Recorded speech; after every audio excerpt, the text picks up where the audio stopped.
Joe Rogan Podcast. Check it out. The Joe Rogan Experience. Train by day, Joe Rogan Podcast by night, all day. Hello, Hamilton. Hey, Joe. Good to see you, man. Good to see What's you. happening? This is our third podcast, but not really. I only count two of them. Because of the first one, we were literally so stoned we couldn't communicate. Remember that one? I remember it well. I like it. I feel like I'm getting the tour. First it was your home, then the LA location, and now this new intermediate red tube. Yeah, the red tube. Some folks call it the red pill, but that also has a lot of negative connotations. So the red tube then. Yeah, the whatever it is. This is podcast studio number 1, 2, 3, 4, 5. It's number 5? It's the third one I've been in. I think it's number 5. It might be number 6. Well, number 7 or number 6, whichever is right next door. And it's going to be all I've learned from constructing podcast studios. This one was very haphazardly constructed last minute because we made the decision to get the fuck out of LA and we had 5 weeks. And my friend Matt Alvarez put this place together in 5 weeks, set it all up. And then 5 weeks later, we were broadcasting from Texas. It looks good. It's not bad. It's okay. It's odd. What is the optimal arrangement going to be? The optimal arrangement is probably less weird on the eyes. Like the thing about this is like you're looking around, you're like, why are there backlights behind those sound panels? Why is everything red and black? Why is it like tube shaped? And it's an odd room, man. It's odd, but I like it. I just think we could do better. We can make it weird. Plus, I'm bored. Get bored easy. Been here for 6 months. Want to mix it up. Yeah. Mix it up. Yeah. How's Brooklyn? It's grim. Is it's it? grim right Yeah? now. I've lived in New York for the majority of my life. I love New York City, and this is by far the grimmest I have ever seen it. Really? I mean, this winter, because it's everything that the entire country is facing, but it's the worst for COVID. It's also extremely cold. A lot of city services seem to have been impaired in one way or another. The streets are covered in garbage and ice and dog shit, and you can't. Pretty much the only thing that I can do to maintain my sanity is run, but everything, including the outdoor running track, is covered in ice and shit. And so it's just this dystopian, frozen, pandemic landscape where every local business that I loved is closing down. It's a dark time. Yeah, I hear that about Los Angeles. I saw a lot of it, but I got out early. I saw the writing on the wall, and I was looking to move in May. I just once the lockdown got extended, once they're like, we're just going to lock down for 2 weeks to flatten the curve, I was like, that makes sense. And then here we are in April, all the way through April. Here we are in May, and then I'm like, oh, they're never going to let us out of this. I was like, and then the crime started happening, and it started getting dark. And I was like, oh, we got to get the fuck out of here. The homeless thing was like flowers blooming out of rocks, like out of cracks in the concrete. It's like more tents. Like Los Angeles is filled with tents. Like you can't believe it. Like when I tell people about it and then they go there, they're like, oh, I thought you were exaggerating. Like, no, I was understating. Like Los Angeles is overwhelmed with tents. It's fucking crazy. Like, you can't believe that on La Brea, they just allow people to set up tents everywhere. It's nuts. Well, yeah, what are people going to do? That's the question. What are people going to do? Yeah, where are you going to put them? Do you have hospitals available for them? And a lot of those, the problem is a lot of those shelters, they won't let them do drugs. Yeah. And a lot of these people are like, I would rather be in a fucking tent outside by the beach than be under your thumb. Because Los Angeles doesn't get cold, I mean, a cold day is 50, It's a big deal. Right. Just sleeping bag, you're outside. It's nice. Yeah, it's really emphasized a lot of these economic divides, because everyone in New York just orders everything on Amazon. Yeah. So every apartment building in every nice part of New York receives a daily shipment of every tenant's stuff from Amazon. And then there's like a secondary economy of people just going into all of the buildings and stealing all of the packages. Yeah, I've seen a lot of that. Yeah. I've seen a lot of Ring videos. With doorbell camera videos of people stealing shit. Oh yeah, it's almost comical. I mean, I had one where I was loading my car with bags at 2 a.m. on a Tuesday, and in the lobby of my building for maybe 15 minutes, somebody just, as soon as I walk around the corner, someone goes and scoops everything up. Yeah, it's a wild time, and I hope we're coming out of it. I mean, right when I came to Austin, this is the first time I've been on an airplane since the beginning of the pandemic. You're the first person I've spoken to without a mask. No, really? The first face I've Did you seen feel in weird months. coming in here? But you knew everyone was tested. And No, everyone's clean. I felt fine. Did? I've just been very careful, and because it's all so cold in New York, it just promotes this prison cell like lifestyle where I'm just sitting in my apartment reading and doing push-ups all day. Oh God. Yeah. Oh. Yeah. The dog shit thing is like, so people just don't clean up anymore. They just gave up. You know how it is. It's there's this kind of tumbling character where things just start to accumulate, and then no one shovels the streets, and then it gets easier. Probably it's harder to pick it up because there's just like mounting layers of garbage everywhere, and it just starts to look increasingly disgusting. I mean, maybe we'll just get out of this in a couple weeks, and everything will be. Oh yeah. Well, the problem that I don't think the people that shut everything down for a fucking year ever take into consideration is that people don't have the resources to bounce back. Things don't bounce back on their own. Right? If you want to start a business, it takes money. Like it takes quite a bit of money to get a lease, to stock the shelves, to hire employees. And when you've been out of business for a year, you don't have any money. So you've probably used up all savings if you had any savings. Try getting a loan when you don't have anything. There's no real logical path forward for a lot of these businesses. In Los Angeles, 75% of the restaurants are gone. Oh, yeah. I'm so worried about the restaurants in New York. Yeah, it's terrible. It doesn't seem like it's even talked about sufficiently. No. Because in New York in the wintertime, I mean, they're really trying. They're doing things that I would have never, like, truly extraordinary things, like making these little heated space gazebos that are covered in Mylar on the inside. And they're... And, ultimately, most people don't even really want to do that. So then there's this weird conflict of, is it moral to support these businesses because you want them to stay in business, or are you feeding into a system where people are subjecting themselves to unsafe working conditions? And is it actually immoral to go to restaurants? And, of course, people endlessly argue about that. Well, personal choices are not immoral, right? So if the people decide that they're willing to work there and they're masked up and they feel safe working there, isn't that better than not having a choice to work there?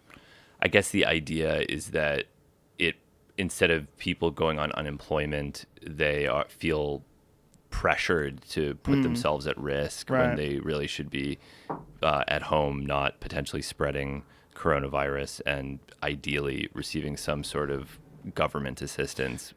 Well, it's also like, when does the government assistance run out? Because it has run out for a lot of people. There is no more unemployment for a lot of folks. And then on top of that, the way everything's been mismanaged is so terrible in so many ways. Like, why is it okay to be at Target on top of people? Why is it okay to be at Walgreens on top of people?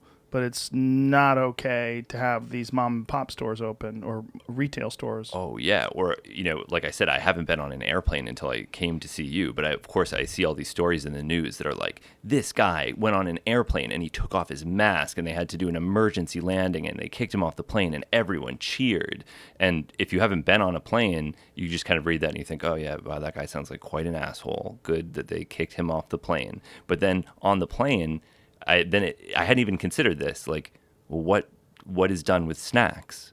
What are the snack provisions? Are there no more peanuts? Is there no water? And if it is served, then everyone has to take off their masks. So this is all just sort of like security theater, because they still serve food and everyone unmasks simultaneously to eat. So there's a period of at least 15 minutes where everyone on the plane is unmasked by the doing of the actual airline. Yeah.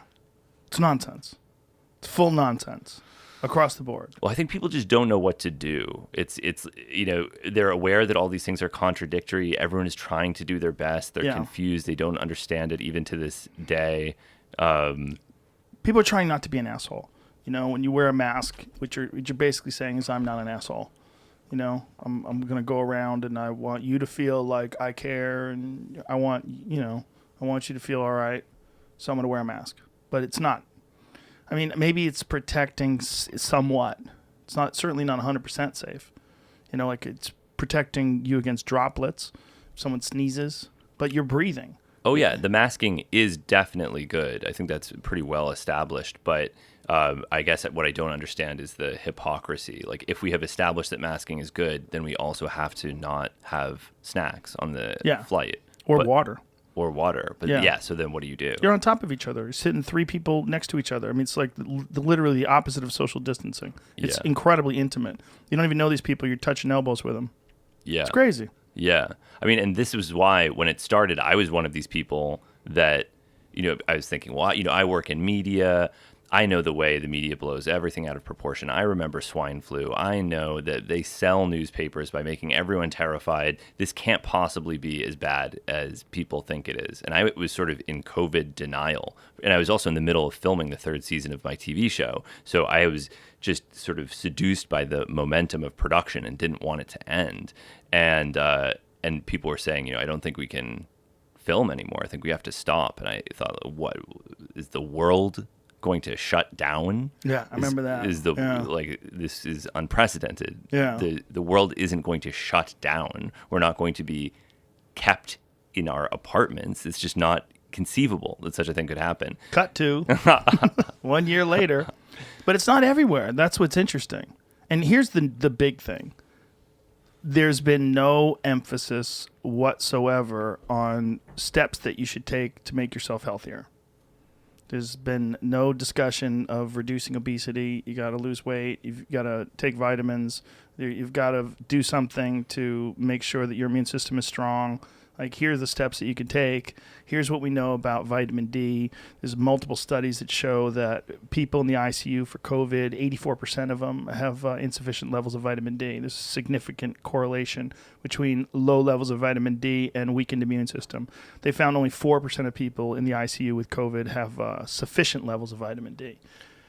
That's just one thing. They know about zinc and ionophores like quercetin. That quercetin allows zinc to get in the cell much more readily. It's much more bioavailable, and it protects you against viruses.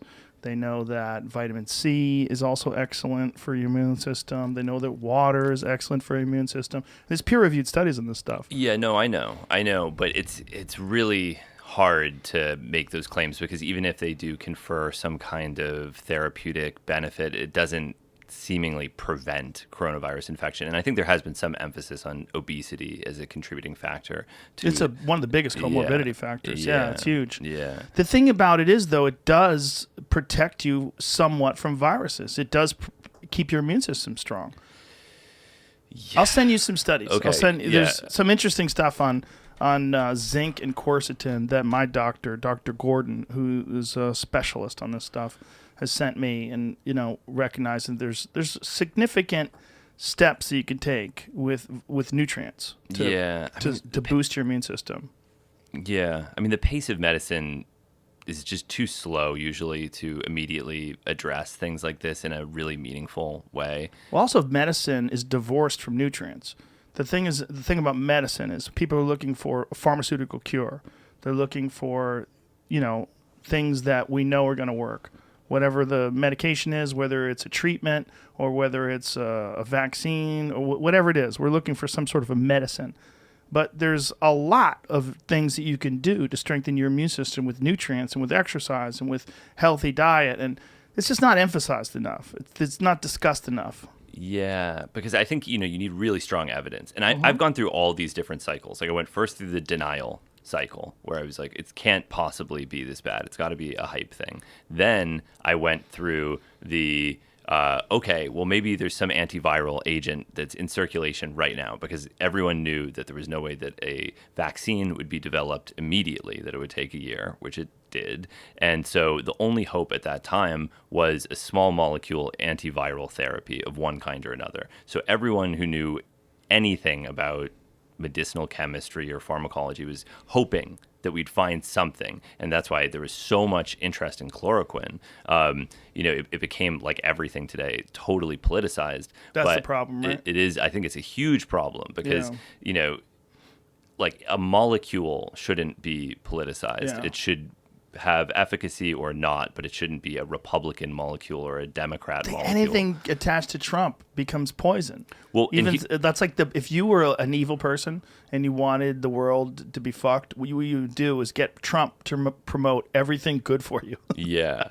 And I can provide maybe a little bit of insight into that because I saw, so when all this was happening, there were a few antiviral therapies that people were talking about, like remdesivir and favipiravir. Ivermectin. Yeah, and ivermectin. And the problem with remdesivir is it had never been approved by the FDA at that time. It's kind of difficult to synthesize, and it was very expensive, and it's administered IV. And so all those things kind of weighed against it just being made in some gray market lab in India or China and being mass distributed as like a potential intervention. I remember, when this started happening, the first thing I did was think, okay, I should start contacting various labs that I know and see if I can get interesting experimental antiviral treatments, if only to maybe write a scientific paper about the purity of antiviral drugs that are being sold in the context of a pandemic. That was my justification. But I also just thought it would be cool to get all these things. And I remember I was ordering remdesivir early on, probably in March, and one of these labs said, oh, well, it's very expensive. It's $2,000 a gram or something. But there's this other drug that we're using in China right now called chloroquine. Very, very cheap. It works just as well. Would you like to try that? And I thought, that's interesting. That was the first that I'd heard about it. Then there was this huge buzz surrounding it. Everyone was talking about chloroquine. And there were a small number of studies that had been published that provided a little bit of support for it potentially being useful. But then it became so politicized that people couldn't talk about it rationally anymore. Right. And it was a total mess. I think that's, the worst thing that could possibly happen in medicine. My friend got COVID, and the doctor literally asked him what his political leanings are. And he said, why? He goes, well, I just want to tell you that in the early stages of infection, there's some evidence that hydroxychloroquine has a positive effect. He goes, I don't give a fuck about politics. He goes, give me what works. He's like, how are we having this conversation? The doctor started laughing. He goes, I know. It's just when I bring that up, some people are so anti-Trump that they don't even want to hear it. Oh, yeah. And this was like, May-ish, June-ish, somewhere around there. And people were afraid to acknowledge the fact Yeah. that they were using it. I knew physicians who had used it themselves, but they would never publicly Isn't acknowledge that crazy? it. Yeah. It's so weird. Yeah, even one physician who had publicly spoken out against it, I knew that they had privately gotten a prescription for it. No. Yes. Some people yeah. are using it as a prophylactic. Yeah, I mean, That seems odd, right? it seems odd, and I also think that as of today, the evidence seems to point against it having a therapeutic effect, but there was a lot published. It's going to be years before we unpack all of this stuff. When I was saying earlier that the pace of medicine isn't suited to all this, like, it's been remarkable what people have achieved in this short period of time. And I don't mean to say that, people haven't been working very hard. Of course they have been, but you need meta-analyses. You often need years of work to really begin to understand the intricacies of how these drugs act in a context like this. Have you considered moving somewhere other than Brooklyn? Well, I was still making my show in Brooklyn, so I couldn't move. And now it seems to be there's a light at the end of the tunnel. It seems like it's on its way out. So, and I like Brooklyn. Yeah, I know you do. Yeah. Did you read James Altucher's piece about New York is gone, it's never coming back? Did you read that? No. It was a very controversial piece. Altucher is, I think he's a stockbroker, but he's also one of the owners of The Stand, which is a famous comedy club in New York. And is that what he owns? Yeah, I think that's it. And he wrote this piece about New York in this very detailed step-by-step analysis of all the things that are wrong that you just can't resolve, that are not going to be resolved very quickly, including the crime, including the number of people that are moving out, including the number of businesses that have failed, including, just across the board. It's more dystopian. Oh yeah, and I am probably moving out of New York as well. Yeah. Where are you going? I think I'm going to move to Philadelphia. Philadelphia's nice. Yeah, I love Philly. Yeah. Why Philly? Why'd you choose that? A lab that I work at is in Philadelphia, and I think I'm going to start doing chemistry full time. Really? Yes. You're going to stop doing your show? Yeah. Why? It's immensely difficult to make, and it's not. I like challenges. I like difficult things, but it's not just difficult for me. It's difficult for 10 other people that are really suffering to make it possible.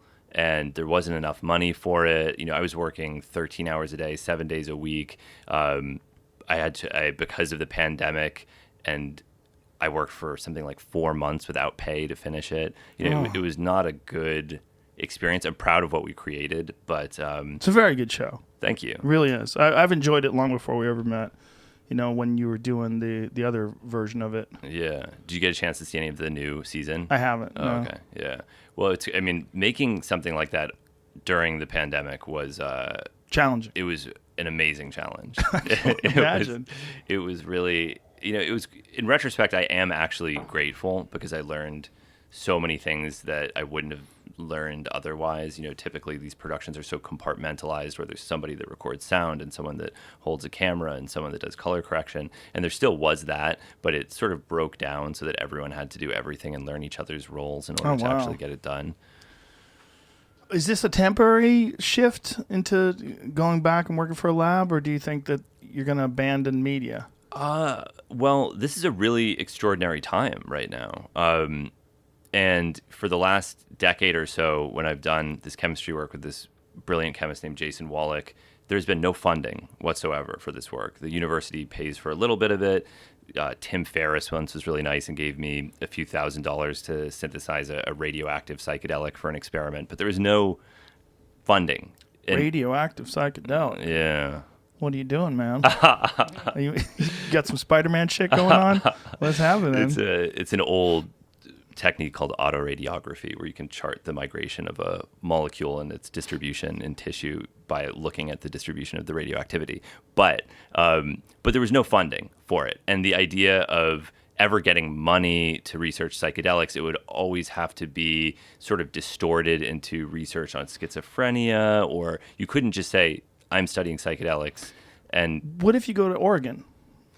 Well, that might have some legal advantages, but this is just a funding thing. And, right. And it just didn't seem like it was, I wasn't in it for that reason anyway. Right. And, it didn't cost all that much money to begin with. And so I would pay for little bits of things, and you can stretch a few $1,000s a long way in a chemistry lab. But now things are changing, and there's a lot of support for research on psychedelics. There's actually a psychedelic program with the UFC. I did not know that. Yeah, John Hopkins is doing studies with former fighters and current fighters on CTE. One of the things about psilocybin that we know is that psilocybin actually helps regrow neurons. And it's one of the few things that really helps fighters with brain damage. And so they're conducting some studies right now.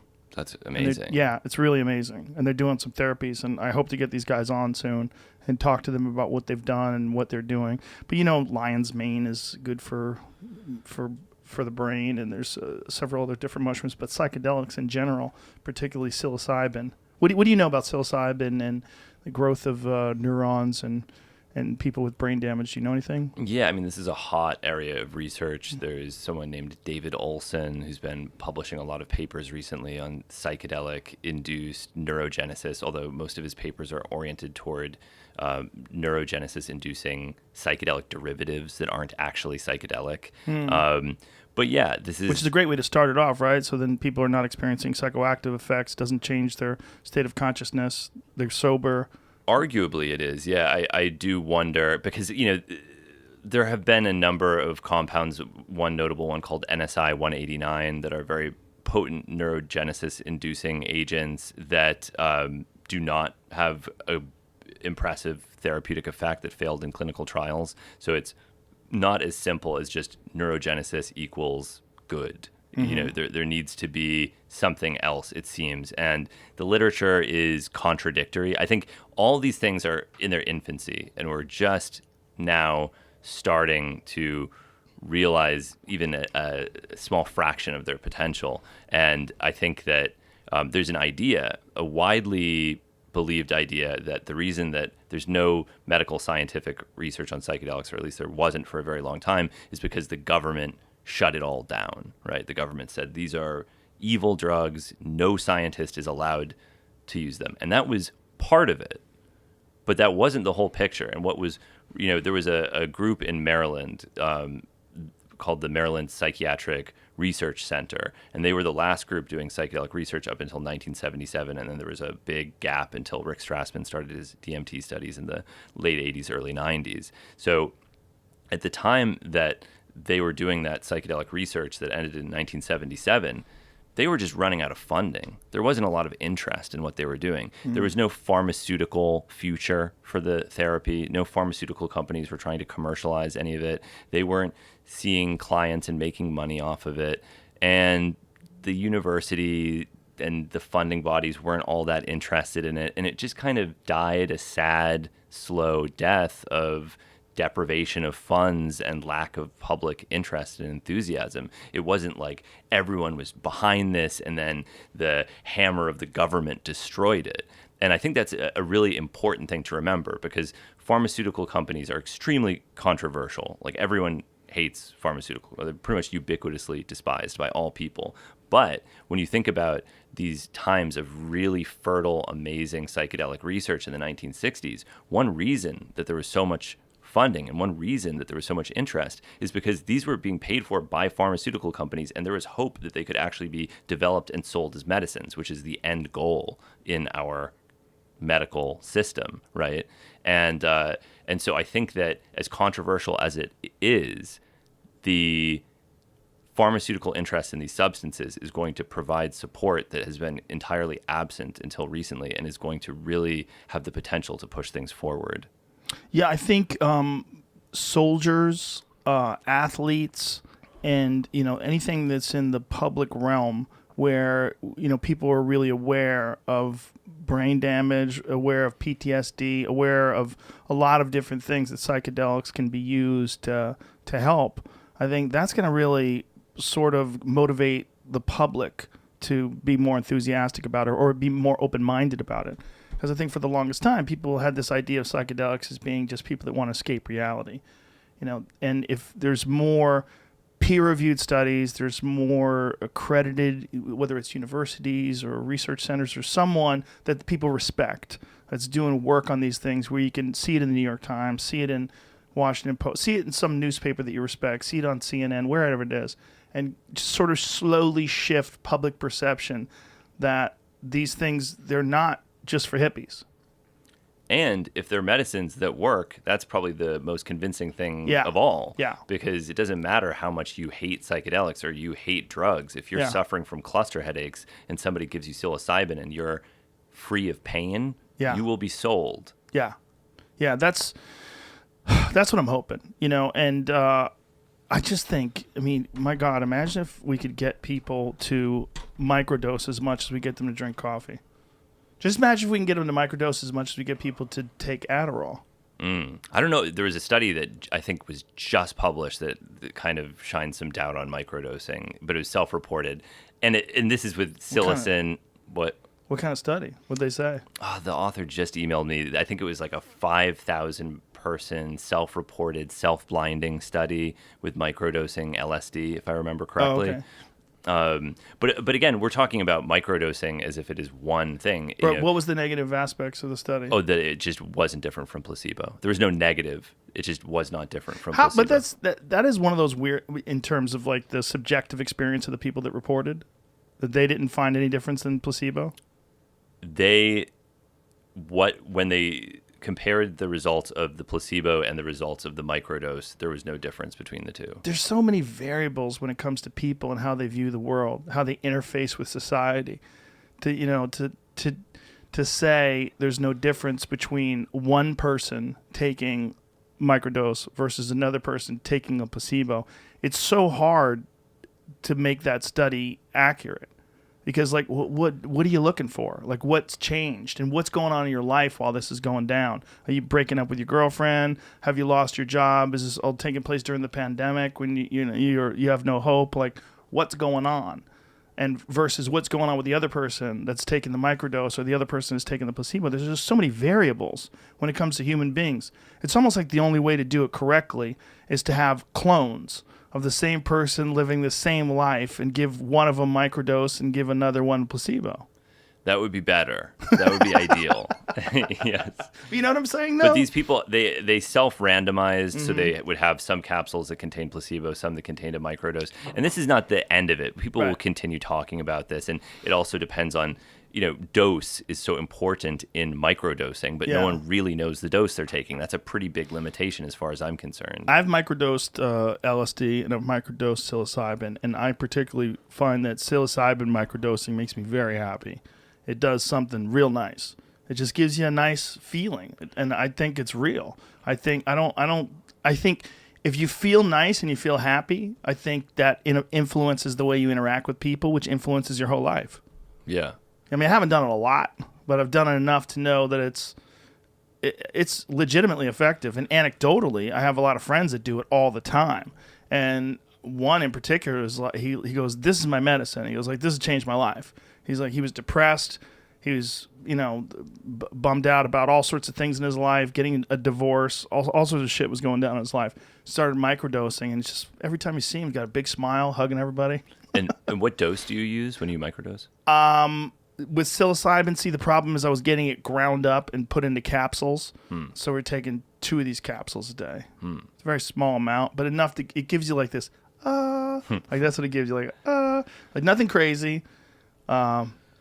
Well, this is one of the problems, I think, is just even defining microdosing. Because Right. for some people, it might be a very subtle trip, and that could be, and for some people, they define it as a sub-psychedelic experience. Right. And so there's going to be a lot of work to be done on optimizing those sorts of effects. I mean, the other thing is, when we talk about microdosing, we're just talking about microdosing these 2 common psychedelics, psilocybin and LSD. But Alexander Shulgin, he was doing a lot of research on maybe they're psychedelics that just are less psychedelic in general, that have a little bit of that sort of effect that people are looking for with a microdose of LSD, where it's maybe a mild stimulant, maybe produces a small amount of empathy or just a small change of one kind or another. I mean, this has even been approved medicinally in the past, both with when Ibogaine was a pharmaceutical product under the name Lambarine in France. It was Really?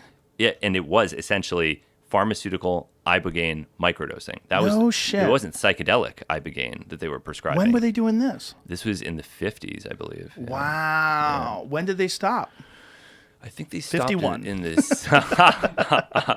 No, you can find, there's like French adventure novels that are like, as I ascended the volcano, I took 2 Lambarine to give myself the strength to reach the summit. It was just a stimulant that people took. There was no discussion whatsoever of Ibogaine as a psychedelic. Have you microdosed Ibogaine? I have, yes. What did it do for you? I think that it is at 20 to 25 milligrams, it exerts no psychedelic effect whatsoever and feels almost like a mild stimulant and maybe almost like a mild antidepressant. Yeah. And it's called Lambarine? That's what they called it? Lambarine was the French brand name for Ibogaine. What would 2 Lambarines be in terms of milligrams? I think they were 7 milligram tablets. So around the same range, Yeah, 14-ish. Yeah. Interesting. That's it's weird that they stopped. I wonder why they stopped. And another one is there used to be an MDMA type compound called alpha ethyltryptamine, now a Schedule I controlled substance in the United States, that was approved in the United States as an antidepressant under the brand name Monase, and it was basically like a microdose of MDMA. This was done pharmaceutically in our country, but it's totally forgotten about. When was that? This was in, I think, the 60s as well. See, what stops these things? That's what I don't understand. It seems like that would be at least. Look, we know that MDMA is great for soldiers with PTSD. Right. That's one of the MAP studies. Right. Well, in they're this case, doing. it was a condition called agranulocytosis that was toxic, and I think Oh. even in potentially deadly in at least one instance. So that there was a good reason for discontinuing that, but it had nothing to do with the fact that it exerted an MDMA-like There it is. effect. Monets. Yeah. I want some. Does it come from that plant? They used a hyacinth as the symbol of Monet's for reasons that are unclear to me. I was watching this documentary, and I forget where it is, where they were chopping these trees down, where they were using them to synthesize MDMA. Do you know what I'm talking about? I do know what you're talking about. What is the yes. tree? It's a Cambodian Yes. tree that doesn't have a common English name, and it's a source of saffrol, which is a precursor for MDMA. And yeah, They're just hacking that forest down so people could trip. and this is what happens in an unregulated market. This is, I think, one of the really unfortunate things about the way people talk about drugs is they're like, your drug use is destroying the forest. Your drug use is killing people in Latin America. And it's not people's drug use exactly that's causing those problems. It's a totally unregulated market where, because it's all illegal, people can do whatever they want. It's done by criminals. There's no oversight whatsoever. So if somebody wants saffron, why not deforest Cambodia to get all the saffron? And there are other ways to do it. That just happens to be a cheap way that proliferates in a black market with no regulation. Interesting. So there's better ways to do it that don't involve hacking down the Oh, forest. absolutely. And, yeah. Yeah. And it's just the problem is that's the best way to do it if that forest is right there. Yeah, and if no one cares, no one you can make it. You could make MDMA from hundreds, if not thousands, of different starting materials. You can make it starting from black pepper if you want to. Black pepper? Yes, black Really? pepper. Yes. How the fuck did they do that? It's a multi-step process, but you isolate a chemical called piperine from the black pepper, and then do some chemical modifications. So if someone goes to the grocery store and buys the whole shelf of black pepper, keep an eye on that fucker. Yes, yeah, because he's going to be spending a lot. Keep an eye on him because he's going to be wasting a lot of time to produce like one granule of MDMA. But Oh, really? Is that what it's it not. is? It's not an efficient way to do it. Damn it, it covered it up. Neil Young had something recently about black pepper I had heard, and I was wondering now that this is a great time to bring it up, that it, if you're too high, it takes away the paranoia feelings. You can take like 2 or 3, Tablespoons? just the granules. Really? The Of seed black or whatever pepper? it's called. The pepper, I guess. Neil Young. How black pepper sedates marijuana paranoia, according to Neil Young and Science. He said it on the Tonight Show or something. According to Neil Young and science. Did he say that to the what is which and? Tonight Show? There's a terpene in it that has something to do, and I thought maybe it's the same chemical. Oh, what is it? What is it? Do they say the name of it? You don't know this? I'm Did we ashamed. just stump I thought Hamilton so. Morris? I thought he was gonna be like, oh yeah, This is outrageous. This is clearly outrageous. doesn't say exactly. Taming medical extract, basically terpene. Doesn't say the exact one in here. Oh, there it is. Oh, that's mango. Mercian, yeah. You know about that? I do know about it, Yeah. Did you know that it was in black pepper seeds? I didn't know that it's in black pepper seeds, but it's in cannabis. I don't think that Mercian... We should try it. We should get super high as fuck and see if we freak out, and then chew on some pepper seeds. Tried once. Did you? I mean, I wasn't that high, but I was like, I'm a little too. There's Do you some know black pepper. Jamie's one of the rare individuals that edibles don't work on him? I He was can gonna take ask him off here. I want to see what he said. he can take 1,000 milligrams and just sit there. And I go, "How you doing?" He's like, "Fine." Interesting. I mean, I imagine you have a sizable tolerance. Yeah. Yeah, so 1,350 was the highest I've done. that's a lot. Yeah. That's a lot. yeah. That's a Is lot. there something I should try to take that would help that? Do you know of? Maybe a period of abstinence would... Oh, okay. Oh, fuck that. But he doesn't do that much. You're not tripping on edibles No, all the no, no, time. no, it's just like that. I You get- smoke yeah, more. yeah, Yeah. correct. He's not it's edibles. He gets high off smoking it.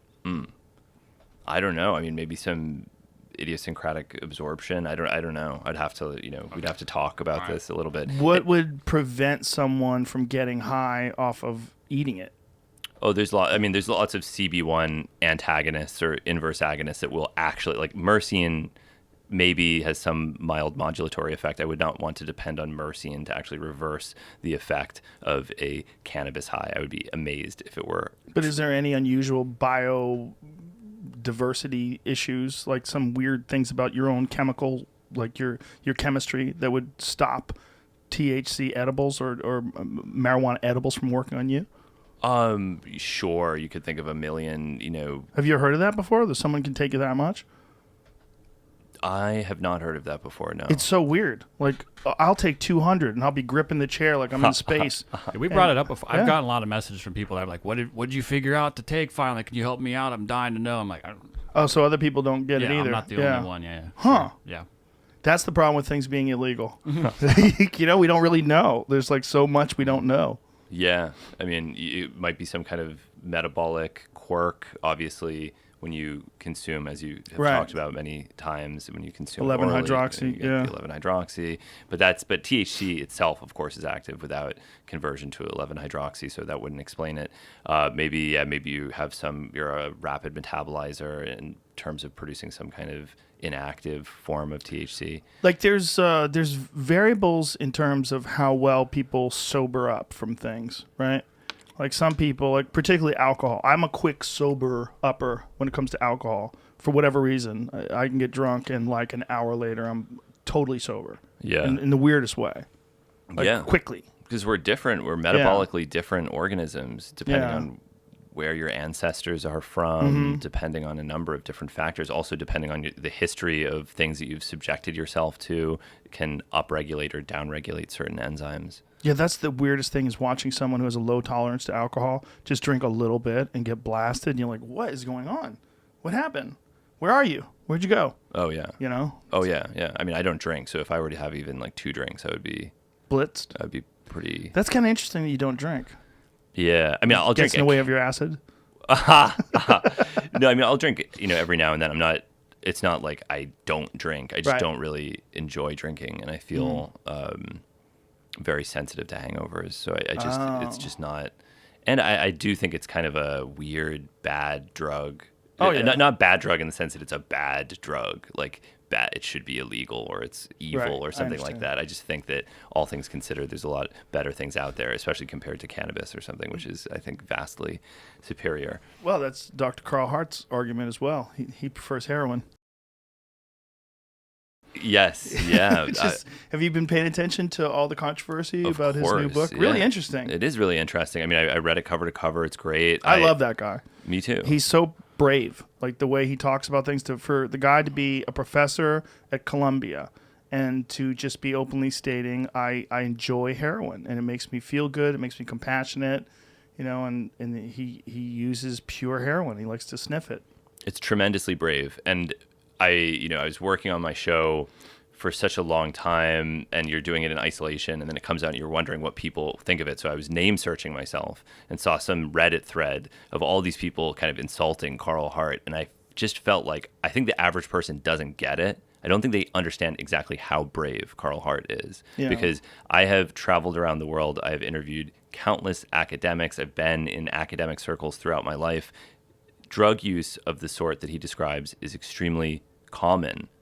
It's extremely common, but being honest about it is incredibly rare and is commendable. And if more people were like him, I think a lot of these stigmas would be reduced. And I've even heard people say, well, how dare he reduce the stigmas associated with these things? That's cruel. If you reduce the stigmas, you're hurting people. They should be stigmatized. No, they should not be stigmatized. Maybe they shouldn't be encouraged, but if you find yourself in that sort of situation, you shouldn't be ashamed. You should see it as, if anything, a medical problem or a social problem, not something that you need to be hated for. Right, because we don't hate people for being alcoholics, right? We praise them for their sobriety. Like when they get their 90-day chip or whatever they get, people say they look at you like, you're some sort of a fool because you couldn't handle alcohol. They go, oh, he was an alcoholic, but he sobered himself up. Good for him. Oh, yeah. Yeah, the heroin use is just so stigmatized. And I'm not a heroin user. I haven't used heroin, but I did have a morphine drip once when I had a surgery. It was awesome. Oh, my God, I kept hammering that thing. You press a button to give you a morphine drip. I had knee surgery, and I was in the hospital, and I was on this perpetual motion machine. You ever seen one of those?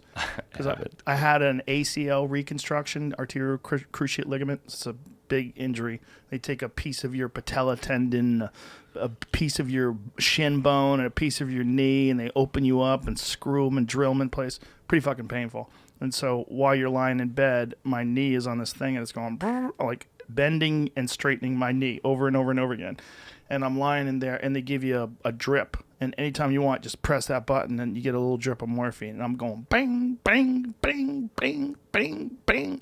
And it's just, I felt so good. I felt so good. I was like, oh, now I get it. Now I know why people like this shit. And morphine's basically heroin, right? Pretty close. Extremely close, yeah. I get it. Morphine. I get it. Yeah. It's probably awesome. But Yeah. for him, you know, he's talking about pure heroin, small amounts. He understands it. He's a chemist. You know, I mean, he really gets it. You know, he's a research scientist. He understands. You know, he was a complete straight-laced guy. He wasn't doing anything until he was in his 30s. Yeah, I know.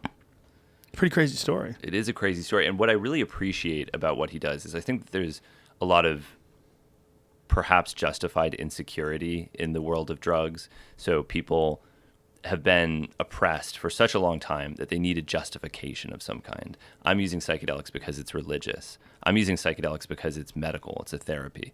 I'm using psychedelics because it's traditional. It's part of my religion. I'm using psychedelics for this reason or that reason. It's very rare that people will just stand up and say, I'm using these things because that's my freedom. Yeah. I don't need to justify it. I don't need to say that I have chronic back pain and it's treating it and I should be allowed to treat my pain. It doesn't matter. It's just my choice as an adult. Even if it's bad for me, it's my choice as an adult. Yeah. And it needs no justification. Like because that's- whiskey. Yeah. I mean, whiskey's celebrated and it's on television. You can watch ads for whiskey during TV shows. It's like celebrated. Have a glass of whiskey. And I like whiskey. But you drink a lot of whiskey, it will fuck you up. And we don't care. We're just accustomed to it. It's become a part of our culture. So it's a traditional use. It's sanctioned by the government. You get a nice tax stamp on it. And so we're okay with it. But all of these patterns that I just described emerged during Prohibition as well. Yes. So alcohol is prohibited. So you have medical whiskey. You get a prescription from the doctor for whiskey because it's good for your nerves. One It's of our good. sponsors, Buffalo Trace, they've been around longer than the United States. They've been around since 1773, and they made whiskey during Prohibition. They're still running. They're the longest running distillery in America, and they made whiskey for medicinal purposes during Prohibition. Just kind of hilarious. And of course, we see it with cannabis as well. And I get it. I understand why people are doing this because it remains very controversial. And so you want some kind of justification. But you should remember at the end of the day that no justification should be required. Right. And if you get too lost in the justification, you might forget why you're doing it in the first place.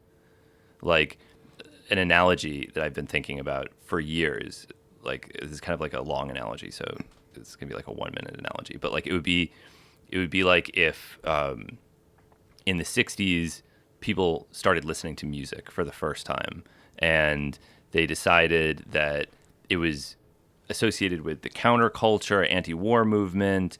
Some people were listening to music too loud and causing irreversible damage to their hearing, and so medical doctors said, okay, this is clearly a problem. This person is deaf as a result of listening to music. We've got to regulate it. We've got to prohibit it to protect people because it's a problem. And then on top of that, there's an added advantage that because everyone is going to continue listening to music, we can selectively prosecute the people that we want to because it's a little crime that everyone is committing. And then that keeps going for years, and people continue listening to music and playing music, and they create their own biases where they say it's okay to listen to music. It's just as long as you don't perform it or record it. It's all right as long as you're just a listener. And then eventually some scientists get together and they all say that they've never listened to music before because if they had, it would somehow bias their understanding and that would be terrible. So they've never listened to music before, but they've looked at old pre-prohibition information on music and they've decided scientifically that it is in fact very good and can be used as a medicine. And then everyone embraces it as a medicine and says, oh, I just listened to music today. It was so wonderful for my anxiety. It was really fantastic. And that would be great and that would be good and that would be a way to make music legal again. But it also would entirely miss the point that music doesn't have to be a medicine. And to be clear, you could do these studies with music. Music is a medicine. There is music therapy. I'm sure you could design a study where music treats neurodegenerative diseases or music treats depression. I guarantee it. And you could get positive results. And you could then say that music is a medicine. But so what? it doesn't need to be a medicine. Right.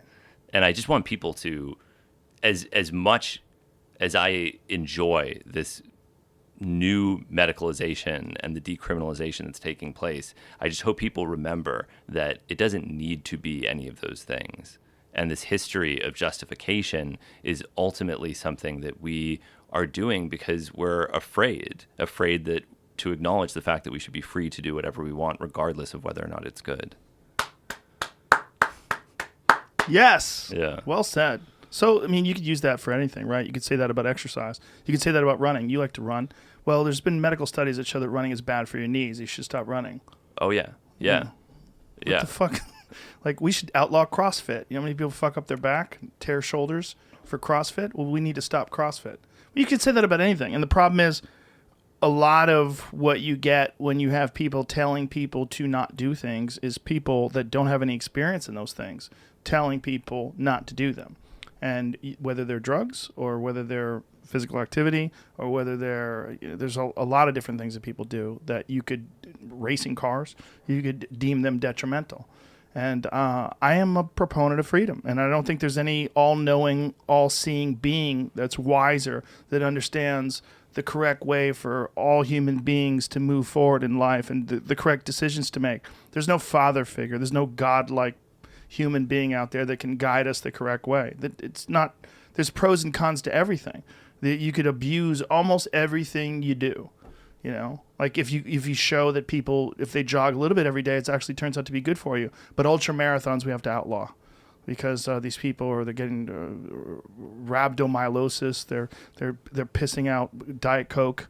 They look terrible and they're dying. You're like, no, like, you got to be able to do whatever you want to do. You're a human being, and you are finite no matter what. It's not like if you die, the entire world suffers some irreversible loss and millions of people starve to death because you decided to run 100 miles. It's you and your life. Do what you want, whether it's smoking marijuana or running 100 miles or doing whatever the fuck you want. And unless we embrace that, we're going to see more of this nanny state nonsense that we've been dealing with since Prohibition in this country. And we're dealing with it right now. There's a lot of things that will never kill you that are illegal. Cannabis being one of the big ones, because that's the most preposterous one. Yes, yeah. And of course, I agree with you completely. And I think that the one thing that people have to be very careful about and remember is that it always seems like a good idea to make something illegal. That's why it happens. It seems like a good idea. So in the time since we last spoke, over 70 drugs have been scheduled. Over 60 of them are in Schedule 1. Really? They have yes. Like what? Well, they're all bad drugs, so don't worry about it. They're all the bad ones. None of the good ones. It's just fentanyl derivatives. They're the bad ones. So, of course, they're Schedule 1. Who would want to defend some new fentanyl derivative? Fentanyl kills people. We've got to make them all illegal. And they're synthetic cannabinoids. Those are horrible. Make them all illegal. Those are the bad drugs. And some stimulants as well. Those are terrible. Make those illegal too. Well, it's very hard to undo these things. And it seems like the right thing to do when you do it, but then think of how hard it is to put the toothpaste back in the tube afterwards. It doesn't go very well. And people are not good at acknowledging mistakes, at acknowledging when they've done something wrong. It took the church like 350 years to apologize to Galileo. Like it takes a while to acknowledge that you make these mistakes. And so I think that when we're caught up in a hysteria, this is another thing that I really appreciate about Carl Hart, is when we're caught up in a hysteria, it always seems like the right thing to do to crack down. Because of course opioids are bad. Of course we've got to make them illegal. They kill people. We have to make them all illegal. People are dying as a result. But that's always been the way that we thought. That's what we thought with psychedelics in the 60s. That's what we thought with PCP derivatives in the 70s. And then we realized that we'd actually made a mistake, that maybe the science was flawed, that maybe we hadn't fully interrogated the therapeutic benefits that these substances have. Yeah, but the biggest argument against all that thinking is cigarettes.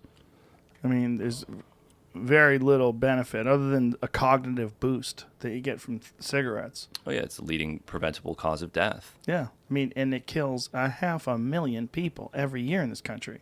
I mean, we're freaking out about heart attacks and strokes, and rightly so. And then we somehow or another skirt right over cigarettes. Imagine if cannabis was killing 500,000 people every year. Jesus Christ, could you imagine? And people are like, hey man, just don't smoke so much. Like leave me my freedom.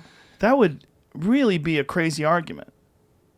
Yeah, it's tricky. It's tricky because I also don't want to be a drug elitist and say that, of course I don't smoke cigarettes. I never have. I don't think they're good. I discourage people from smoking cigarettes when I can. But I also do think people should have the right to smoke them and sell them. I have smoked cigarettes before comedy shows, and it's wonderful. Yeah. You know who likes it? Dave Chappelle. And I started smoking. I did a show with my friend Tony Hinchcliffe back when he used to smoke. Now he just sucks on that Juul thing, which is probably 100 times worse. But when he was smoking cigarettes, I'm like, why do you smoke that thing? He goes, I get a nice rush before. I go, give me one of those fucking things. He's like, no, you're going to get addicted. I go, I'm not going to get addicted. Just give me a fucking cigarette. And I smoked. I was like, ooh, this is a nice head rush. And I went on stage. And I was like, I feel great. Like I had this nice head rush. It's like, it's good right before you perform, right before you go on stage.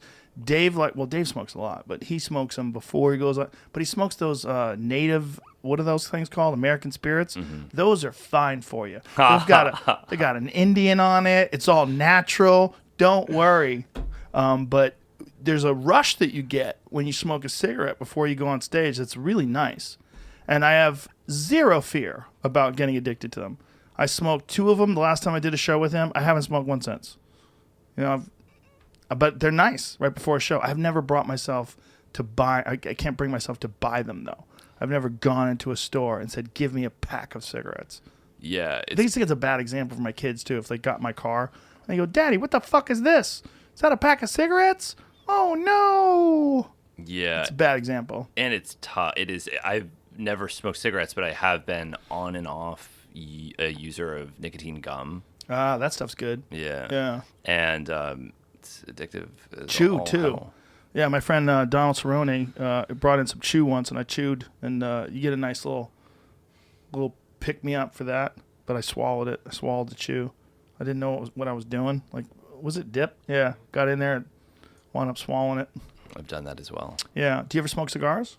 I have, Do you like those? Yeah, I think they're all right. They're all right. Yeah. Not much. I mean, Not into 'em. I'm very conflicted about nicotine because I really like it a lot. But want a cigar right now? Got one right over there. I'm sort of tempted. Okay, let's have one. Okay, all right, let's do it. That's all I need to hear. I'm the devil. Right. This is peer pressure. No. This is all good. No, it is good. Get some good ones here. Here we go. There we go. Hamilton and I are going to enjoy some nicotine like Americans. We can do what we want. They can't stop us. Was it supposed to be bad for you? You're not scared, are you, Hamilton? No, I'm a lover of tobacco. I think it's an That's amazing what I'm saying, plant. Bro. Here you go. Here's a torch. There's a cigar, and here's a torch. Hit that bad boy. You know how to use Here that? we go. Yes, sir. Yeah, it is an amazing plant. Well, have you ever done an ayahuasca ceremony where they blow the tobacco on you? I have not. It's a big part of the ceremony for some reason. That they, the shaman dances around you and blows tobacco on you. I think he's just taking advantage of the fact that you're out of your fucking mind. Well, it has a clarifying effect on the mind, and ayahuasca can be disorienting, especially the beta carbolines, I think, can have a kind of stoning, unpleasant effect. And anything that clarifies the mind, I think, can be very useful in a psychedelic experience to sort of focus the trajectory of your thoughts. I'm sure I'm just kidding about that part. So All I'm right. fucking around about it. Okay. I think this needs to be trimmed more on both sides. Yeah, the tobacco thing is fascinating when we think about how many people it kills.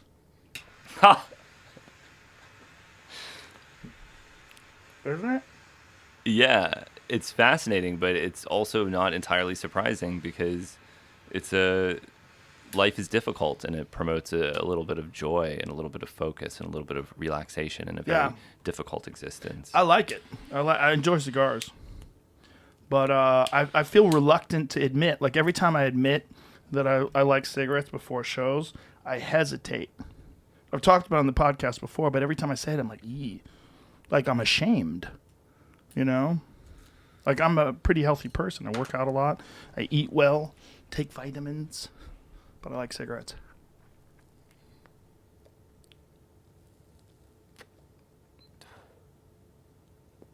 You know what I'm saying? This one doesn't want to work. What is this? This is I don't know. It's from Foundation Cigars. Shout out to Foundation Cigars. They sent me some good stuff. This is the one thing that worries me about the move to Spotify is on YouTube I could just fast forward over a moment like this, but are there people that are going to be listening? You can fast forward on Spotify. Oh, you can. Yeah. Oh, or like you could change the speed of playback. Oh, I don't know if they have. They have They don't that have. too. You know, they have that. They have a little 15-second skip button too. Okay, all You right. can skip past that. Spotify is slowly but surely getting its shit together Okay. when it comes to like video playback and stuff. But yeah, this was a boring section of the podcast, and I apologize for anybody that's freaking the fuck out right now, screaming in their car. Are you real? You guys were having a really interesting conversation, and Rogan, you fucked it up. You fucked it up with the cigar. You fucking junkie. That's nice. Well, Feels good, right? yeah. Nice. I mean, I remember when I was in high school, I went to a very progressive high school, and at that time in the early 2000s, there was a magazine called Adbusters. It was very popular. Do you remember this? And it was kind of like, No, I don't. you know, all these ideas about the way advertising affects people were being talked about constantly. Advertising causes eating disorders.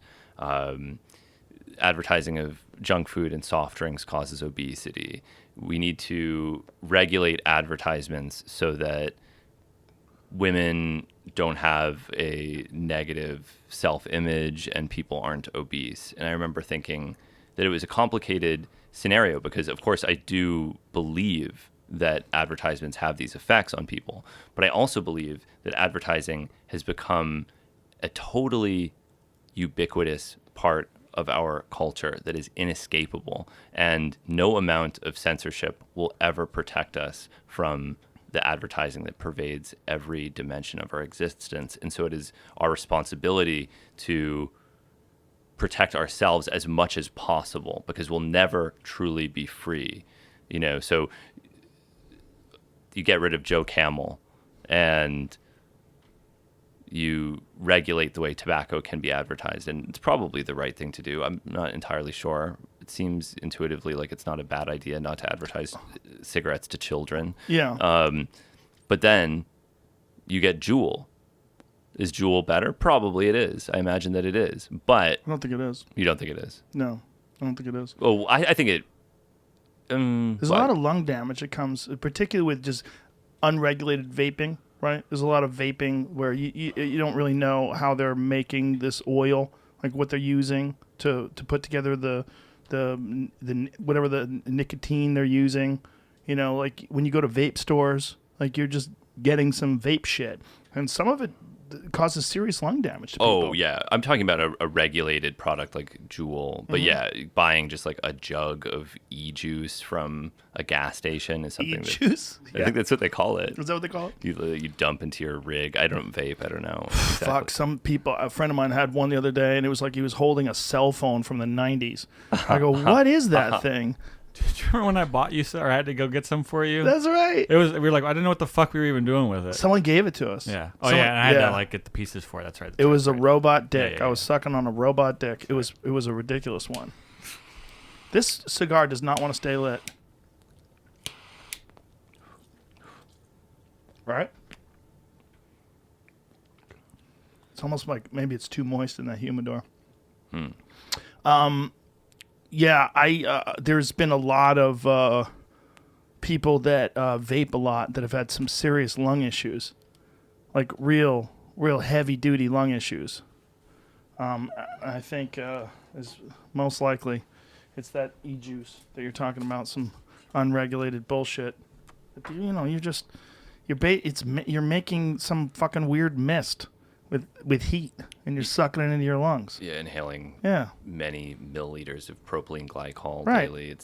I mean, yes, if I had to bet on vaping, at least a regulated product, assuming that there isn't some type of, heavy metal contamination or vitamin E acetate or something like that in it, versus smoking tobacco, I would bet that vaping is safer. But that said, Nicotine gum's probably the best, though, right? seems like it's the best to me. Yeah. But the other thing, and this is something that Carl Hart doesn't talk about very much, and he probably would, this is maybe one thing that we would disagree on, is I do think that dependence in and of itself is undesirable and is disempowering. And I'm not talking about addiction. I'm not talking about, destroying your life, destroying your family, professional ruin. I'm just talking about being dependent on anything. Habits. Yeah. Having a habit is undesirable and should be avoided. Yeah, that's a good call. Yeah. He's talked about it, but I think what he's trying to do is downplay the effects of withdrawals and a lot of the things that people associate with opioid addiction, a lot of other things. Like the way he describes it, I mean, I don't know he's right because I've never gone through it, but he describes it as like going through the flu. Like it's not that big a deal. Yeah, I haven't experienced it either. And I think it's funny how it's often the things that I haven't experienced that I'm most likely to disagree with somebody on. And you must be American. So that gives me pause. I don't want to just say, like, I don't know about that. But Right. I certainly have known many, many people. I've lived with someone who struggled very severely with opioid addiction. And it's just context dependent. So Carl Hart has a section in his book where he describes intentionally becoming dependent on opioids and then almost as a stunt withdrawing immediately before giving a talk on opioid addiction. Wow. Yeah. And I think that's an interesting idea. And I don't doubt that he was able to do that. But there's a big difference between doing something for 3 weeks, 3 months, 3 years, depends on the dose, depends on the support network, depends on pre-existing psychological and medical conditions that may be contributing to the user's choice to use this stuff in the first place. Yeah.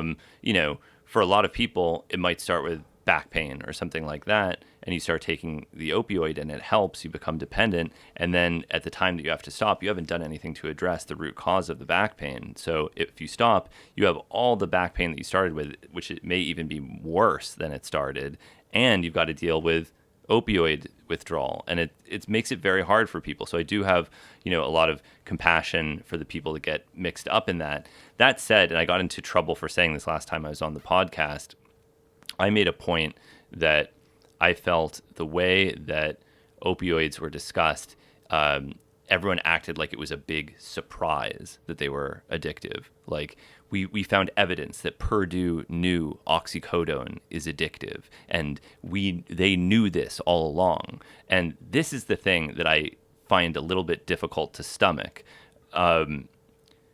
People have known that opioids produce dependence of one kind or another for hundreds of years, if not thousands. The first medically reported cases of oxycodone addiction that I'm aware of are from 1914. In 1914, there was a medical term for oxycodone addiction called eucadalism, because the brand name for oxycodone at that time was Eucadil.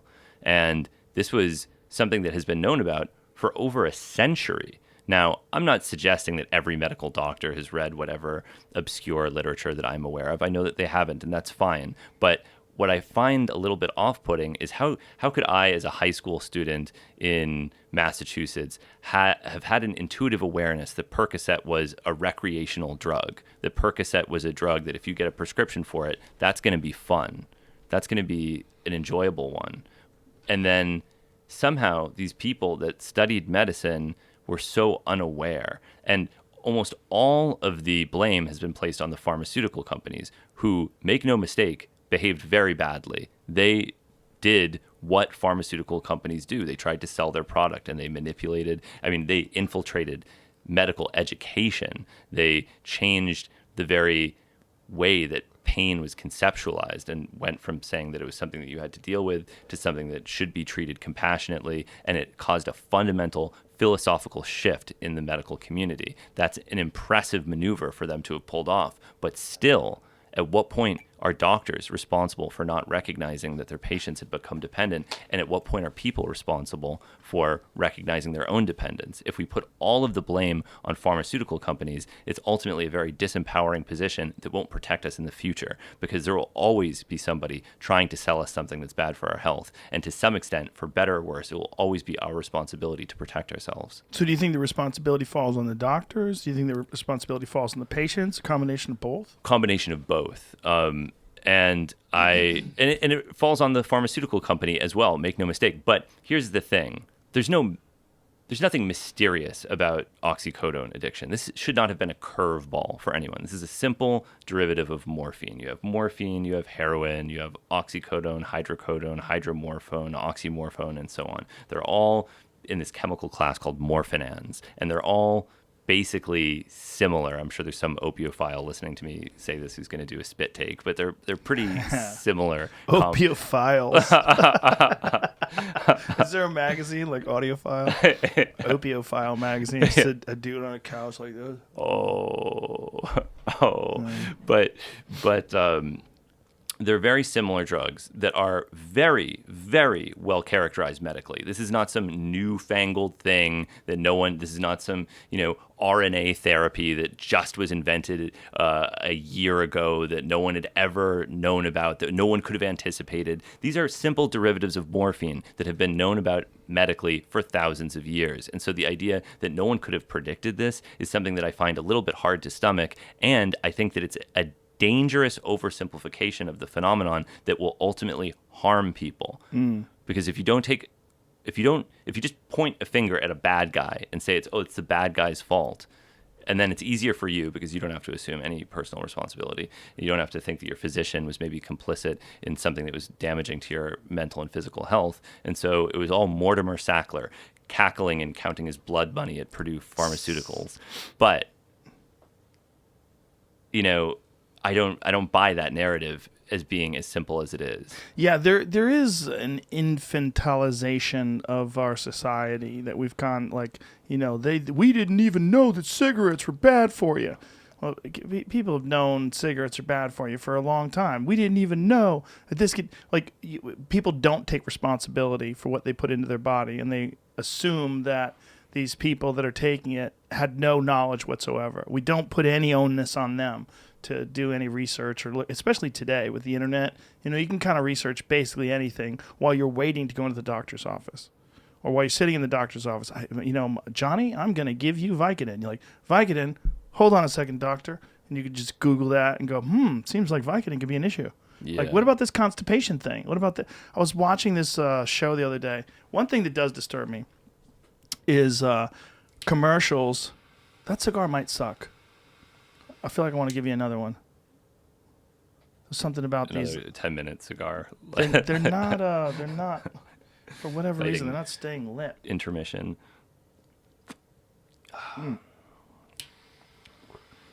This one's okay.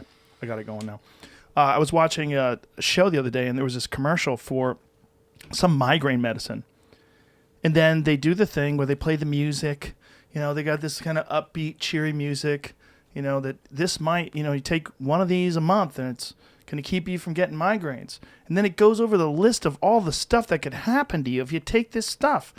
It's the weirdest thing that they sort of kind of like gloss over and then say it while the cheery music's going on. You might die. You might get a constipation to the point where you got to go to the doctor. There's all these different things that they say, ask your doctor about this stuff. It seems really weird that they can advertise that. You have a problem. Well, they're legally required to disclose these side effects. No, I understand that. That's not my issue. My issue is the fact that there's only 2 countries in the world that allow you to advertise pharmaceutical drugs on television. Yes. The United States and New Zealand. That's it. It's weird. It's weird, and it shouldn't be done. No, because we're influenced. We're easily influenced. Human beings are very malleable. Well, although that's totally hypocritical for me to say that, because I was just talking about how we have to have personal responsibility and not be endlessly seduced by the pervasive advertisements that surround us. But I'm conflicted about it because that also seems like a little bit weird, because they're medical interventions. It could maybe be advertised to doctors, but it's really complicated. Here's a good example that is not widely known that I think is a useful point of contrast between what happened with oxycodone in the United States and what happened in France with a far less known story. So in France, there was an antidepressant called ammoneptine that, unlike most antidepressants, it had a mild stimulant action. I've actually used it myself. It's pleasant. It's not highly stimulating at the therapeutic dose. What's the mechanism? What is it? I believe it's a low-potency dopamine reuptake inhibitor, but it's been a while since I've looked at the literature, and as I'm about to get to, this pharmaceutical company has a history of misrepresenting the pharmacology of the substances that they sell. So ammoneptine comes out. It's well received by people with depression because it produces a little bit of a stimulant effect. In the United States, we have a drug called Wellbutrin, which is also a stimulant antidepressant, and many people like that aspect of it because it doesn't just treat the depression, it gives you a little bit of energy to maybe tackle the tasks before you. Okay, fine. The problem is that people start using extremely, extremely large doses of ammoneptine, and they're addicted to it. That's maybe a problem in and of itself, arguably, depends on your position on that matter, but it's also hepatotoxic, so they're damaging their liver, and it produces this monstrous dermatological toxicity where people have these kind of grotesque lesions on their body, on their genitals and face as a result of taking this antidepressant. So that's not good. Ammoneptine is removed from the market and replaced with a non-addictive alternative. An old story. There's and this new drug is called tianeptine.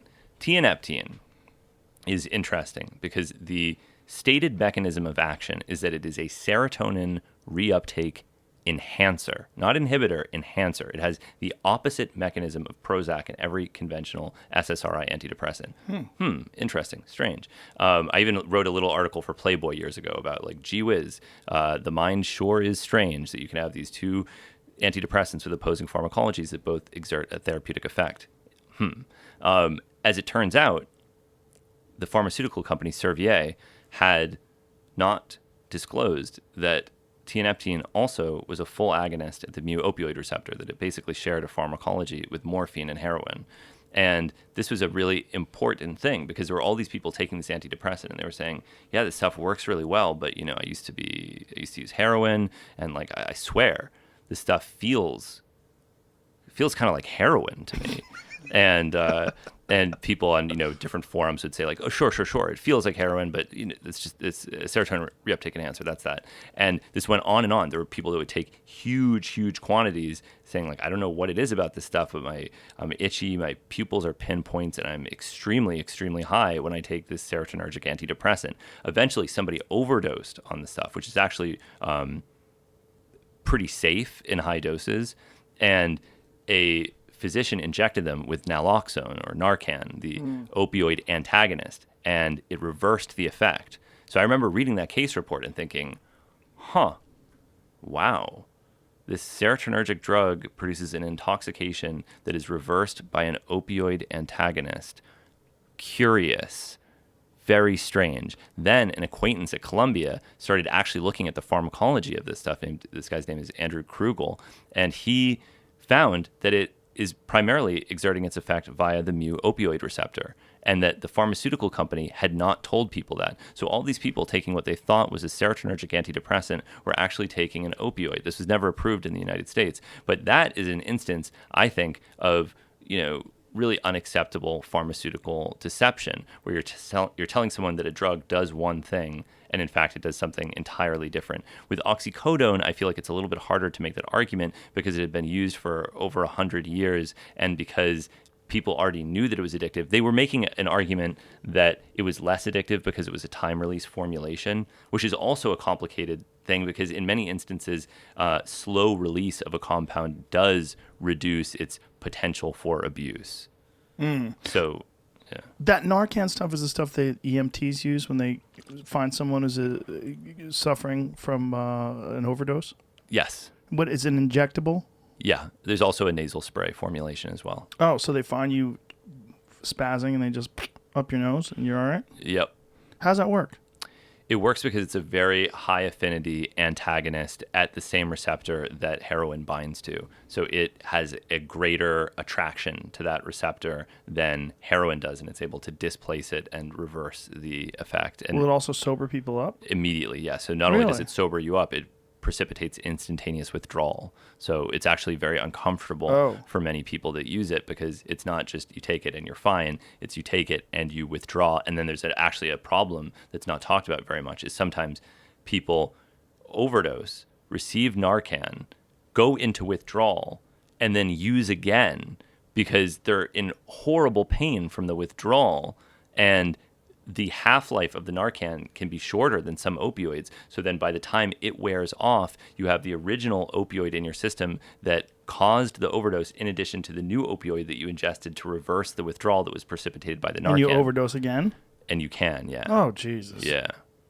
Is there anything that mitigates withdrawal effects? Is there some sort of a chemical that you can take? Oh, yeah. Yeah. There's all sorts of things. I mean, the most common, there's a brilliant drug that was designed at Janssen Pharmaceuticals called loperamide, brand name Imodium. I'm sure you've heard of it. Yeah, I've heard of Imodium, yeah. So what most people don't know about Imodium is that it's a super potent opioid. And it's an opioid that was designed so that it never enters the brain. So it exerts all of the effects of an opioid on your peripheral system, but not any of the CNS effects that cause euphoria. At extremely high doses, it can actually enter the brain, but that's a separate... Does it work as a pain reliever for people? No, unless you take extraordinarily high doses. Its main effect is on intestinal motility, and so it causes the constipation of an opioid without any of the psychological euphoria-inducing effects. It's a beautiful piece of drug design and medicinal chemistry, and so that can mitigate the gastrointestinal symptoms of opioid withdrawal. There's also a number of sedatives, benzodiazepines, different things that people will take to address this or that concern. There's also tapering. There's also ibogaine. There's, there are definitely treatment strategies out there. You're not hopeless if you find yourself in the midst of this. There's also, just different opioids, right? We talk about opioids as this monolithic entity, like opioids are bad, opioids do this. Well, they're a pharmacological class that have, a very diverse potential in all sorts of different directions. The same chemist at Columbia was doing research on this antidepressant opioid that I was describing. And what was funny about it is that even though the pharmacology was to some extent misrepresented by the pharmaceutical company, it did exert an antidepressant effect.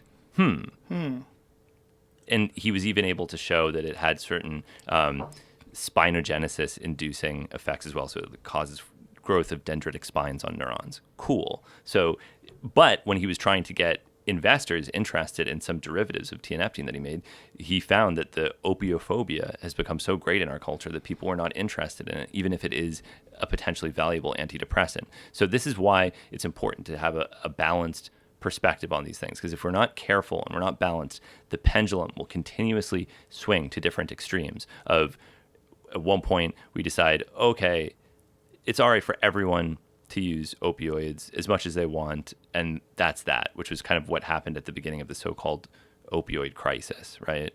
And then there's a compensatory backswing where you say, wait a second, look, all these people died, there are all these problems with dependence, we can't do this, we've got to regulate them. Then the chronic pain community will come out and say, wait a second, we need this stuff to function. You can't cut us off from opioids just because of this epidemic of people that were misusing it. And it goes back and forth endlessly. And it's really, there is no answer. Like, I'm sure, I would like to think what I have just said to you right now is a pretty balanced perspective, but I'm sure that there'll be enormous numbers of people that are angry at me about this because they think they're evil or they think that I was too hard on them. It's a really polarizing issue, like absolutely everything these days. Well, what you just said, this rant, is one of the reasons why you must stay in media. Ha! You have to, because there's not a lot of people that can articulate the pharmacological effects and just the pros and cons and the negative and positive in a balanced way, like you just did.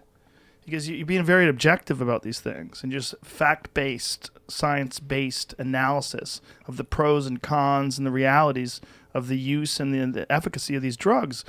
This is important, Hamilton. There's not a lot of people that know what you know, It is important. that can express themselves the way you do. Well, thank you. That's nice of you to say. But I just hope that, as many people as possible will remember the lessons of the past. They won't. Hope away.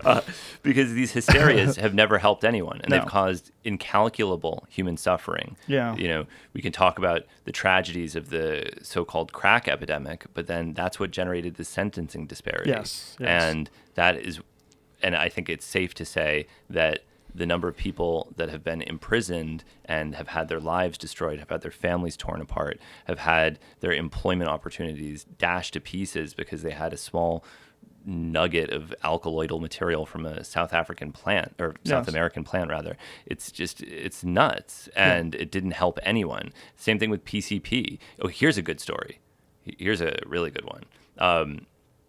So do you know about Charles Innes? Have you heard about this guy? No. Charles Innes is the quintessential drug scare story character. He's the man who smoked angel dust and tore out both of his eyes and went completely insane. He's the poster child for the horrors of PCP. Hunter S. Thompson wrote about Charles Innes in Fear and Loathing in Las Vegas, and it's kind of in a few different sections. It's like in the news. It was happening in 1971 at the same time that he was writing Fear and Loathing in Las Vegas. So this was a topical story about the horrors of drugs in America, right? And this is talked about endlessly. It's got a lot of media at the time. Don't smoke PCP. You could end up like Charles Innes, the man who tore out his eyes. So one dark and stormy night, I get an email from Charles Innes, and I think, there's no way. First of all, this was maybe a decade ago, and I didn't know anything about even how blind people use computers. So I thought, Charles Innes, the man who tore out both of his eyes, is watching my TV show and is writing me an email. This has got to be a troll. There's no way this is the same Charles Innes. So we start talking. Eventually we talk on the phone, and I realize that this is indeed the real Charles Innes. This is How old is he at the time? I think he was in his early 20s. I think he was a Johns Hopkins University student at the time. Yeah. When he in the 1970s. Yeah. When he's emailing you. Oh, now he's, I think, probably in his 70s or 80s. Yeah. Oh, wow. And so he starts telling me his story, and surprise, surprise, the story is completely different from what was described in the media. What really happened to him isn't a story about the horrors of PCP at all. It's a story about the horrors of police brutality. And it is something that I don't think has ever even been publicly discussed. He was I think a low-level weed dealer in Baltimore in the 60s, and he got set up by some cops. They wanted to entrap him in a buy. So they said, listen, we've got this amazing hash, and we want to sell it to you. We've got the best price, but to make sure that you're not a cop, you have to bring a little cocaine with you. And if you bring the cocaine, we'll know that you're legit. So he has no idea that he's being set up. He goes to this buy, he looks at the hash, and he decides that it is of inferior quality, and he doesn't want to buy it. And he says, yeah, sorry, I'm not interested. I don't want this stuff. So he leaves the room and gets tackled and arrested, and they search him and find the cocaine and say, well, you've still got cocaine on you even though you didn't buy this cannabis. And he says, well, you can't do that. That's entrapment. The only reason I had this cocaine is that you insisted that I bring it. So he gets a lawyer, and he succeeds in defending himself. The charges are dropped, but he pisses off the Baltimore Police Department in doing this because he's just embarrassed them. So some local guy who he thinks is a police informant calls him up and says, listen, man, like I am sorry about what happened to you, but I've got a gift for you. It's this drug. It's like acid, and it's sprayed onto parsley, and I've got a lot of it, so I want to give some to you. And he said, is this angel dust? If it is, I'm not interested. And he said, no, it's not angel dust. It's not PCP. This is some amazing new psychedelic, and it's going to blow your mind. So take it. It's good. So he takes this canister of plant material and puts it on his shelf or something. Then an hour later, the police raid his apartment. He realizes that he's been set up again. He runs to the canister and eats all of the contents of it, knowing that they're going to arrest him for it. And PCP is a powerful dissociative anesthetic, so he loses consciousness. He blacks out entirely. They lock him up without any kind of medical supervision, and in his delirious state, he doesn't tear out his own eyes, but he damages his eyes severely enough that he has never recovered his vision. He scratches his eyes in some way. Oh, Jesus. And this is the sort of story that will be brought up as a don't smoke PCP story. Someone who is entrapped, neglected, abused, has nothing to do whatsoever with PCP. Oh, God. That's horrible.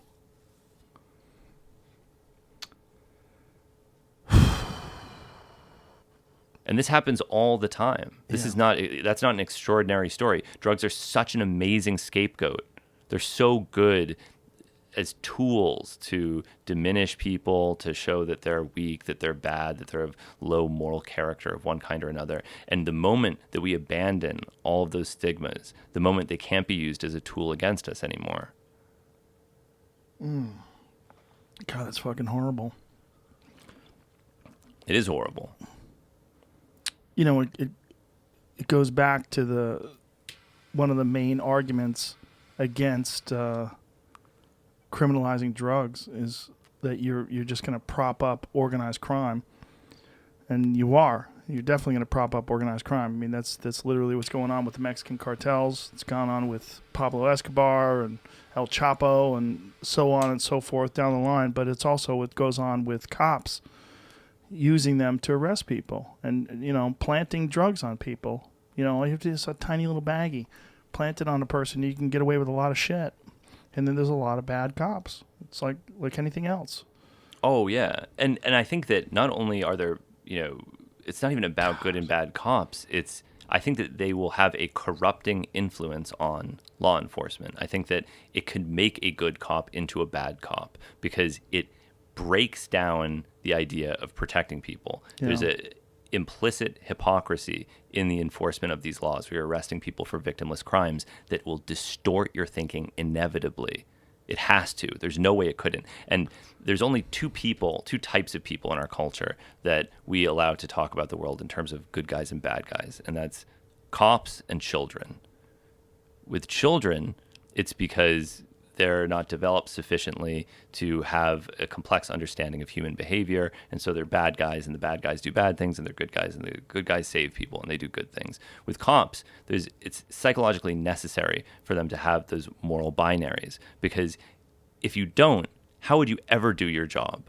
How would you ever arrest someone for stealing, like, an iPad or something like that if you thought, well, wait a second, this guy has no money. This guy grew up in a part of the country with a broken public education system. He has no opportunities. He has no role models in his life. He has nothing to look forward to. He maybe need this. Maybe this could help him out. Is this really a bad guy? Of course not. It's not a bad person at all. But if you think that, then you would never be able to arrest anyone because you'd only be thinking about the fact that no one really knowingly does wrong. I mean, this is like an important philosophical idea that I don't think is discussed enough. This good guy, bad guy mentality is permeating our culture. And, you know, there's like an interesting Socratic dialogue that isn't talked about all that much called Gorgias.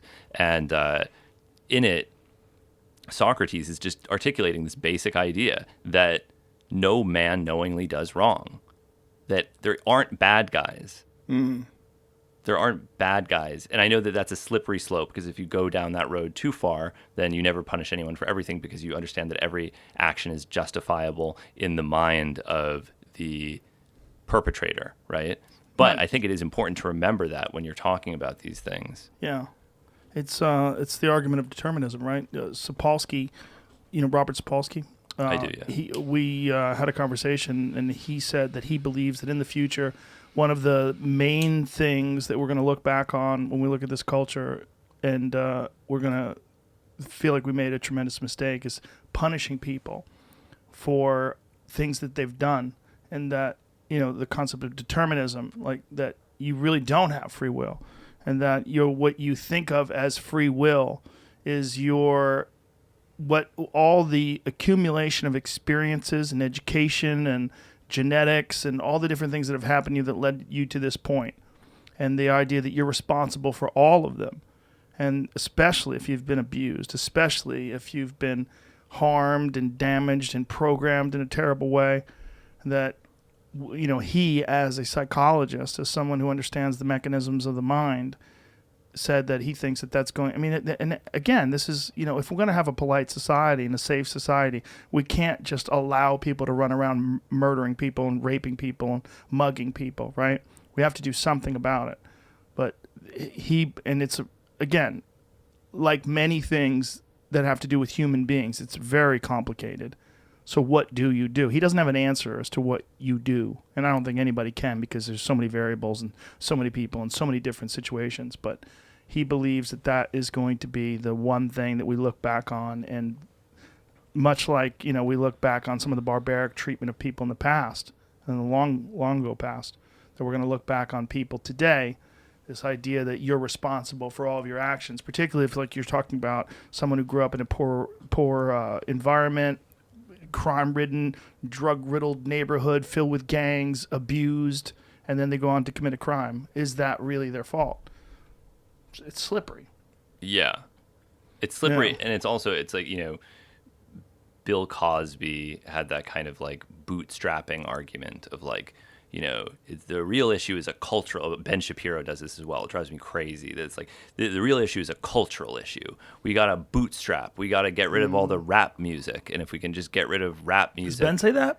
We got to get rid of rap music? He says that like inner city crime is a cultural problem, basically. Well, in some ways he's right, and in some ways that is so simplifying a super complex issue. And you're also dealing with a system that literally evolved out of slavery. So you have a lot of these communities that have never recovered from slavery. They went from slavery in the 1800s to the Jim Crow era to the Civil Rights era and still in many places, whether it's Baltimore or whether it's Detroit or south side of Chicago, you have these situations that exist in the same state in terms of like constant crime, constant violence, decade after decade after decade with no intervention.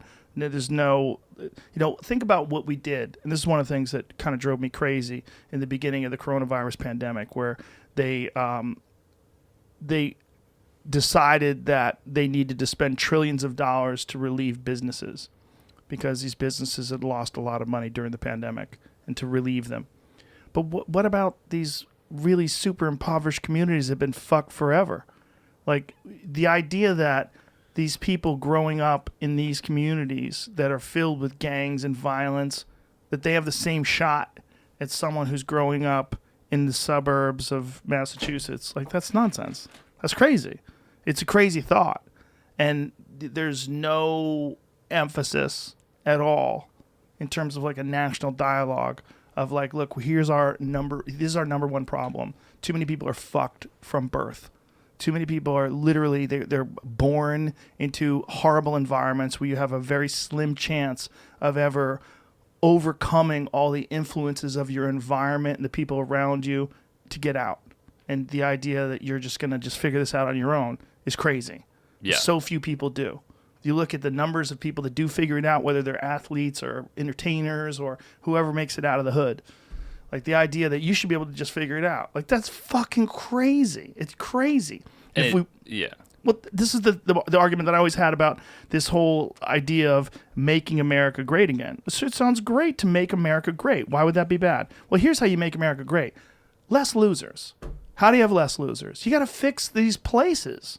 You got to put massive resources and emphasis into figuring out how you fix these crime-ridden, impoverished communities.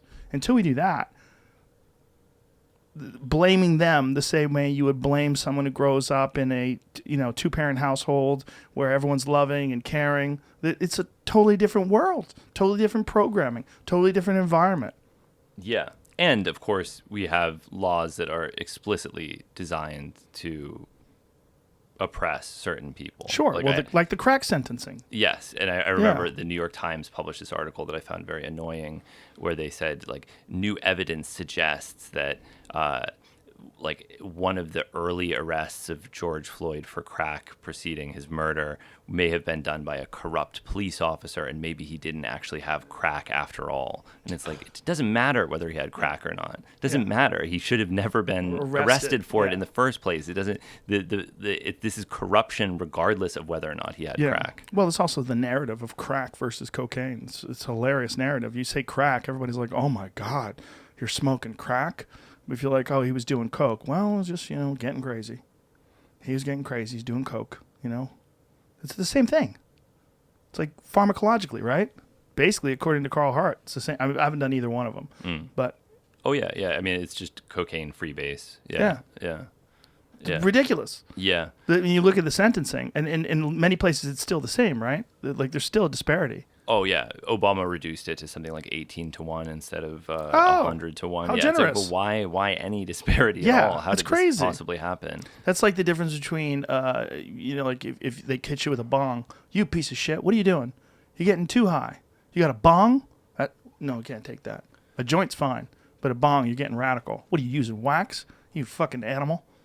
What are you doing? Lock him up. We caught your son with a bong. Like no one would think that that's ridiculous. But that's like the bong hits that you get when you get a big, deep bong hit.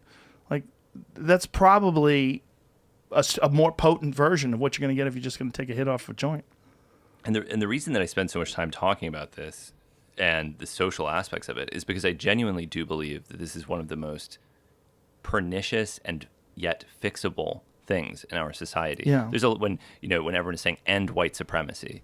It's like, of course, yeah, I agree. End white supremacy. That would be fantastic. Let's end white supremacy. But how? How is that going to happen? It's like saying end badness and meanness. Right. I'm in favor of ending both badness and meanness and white supremacy. Yeah. But those are nebulous concepts that can't be addressed with any single intervention, whereas there are specific problems associated with prohibition, healthcare, and sentencing. I mean, public education, teachers unions, all sorts of things, which I know is a controversial issue, that have created an environment where it's very, very difficult to succeed, and it's very easy to have your life totally derailed by some little thing. Yeah, well, this is why I think you need to stay in media, because I think there's many people that really, truly do not understand the difference between cocaine and crack. They really don't understand that there is no difference. They really don't get it. So when they do hear this from someone like you who clearly understands what he's talking about, and then you realize that there still is this massive disparity in sentencing between having crack and having coke, and then you go, well, why is that? Well, because poor people have crack. Like, that's literally why. Like, it doesn't make there's no logic to it at all. It's crazy. And that's just, that is almost more than anything emblematic of a much larger issue, which is that people with money have ways to get every single drug that a poor person uses legally. Every single one. Maybe not heroin, but you can get oxycodone. How do you get coke legally?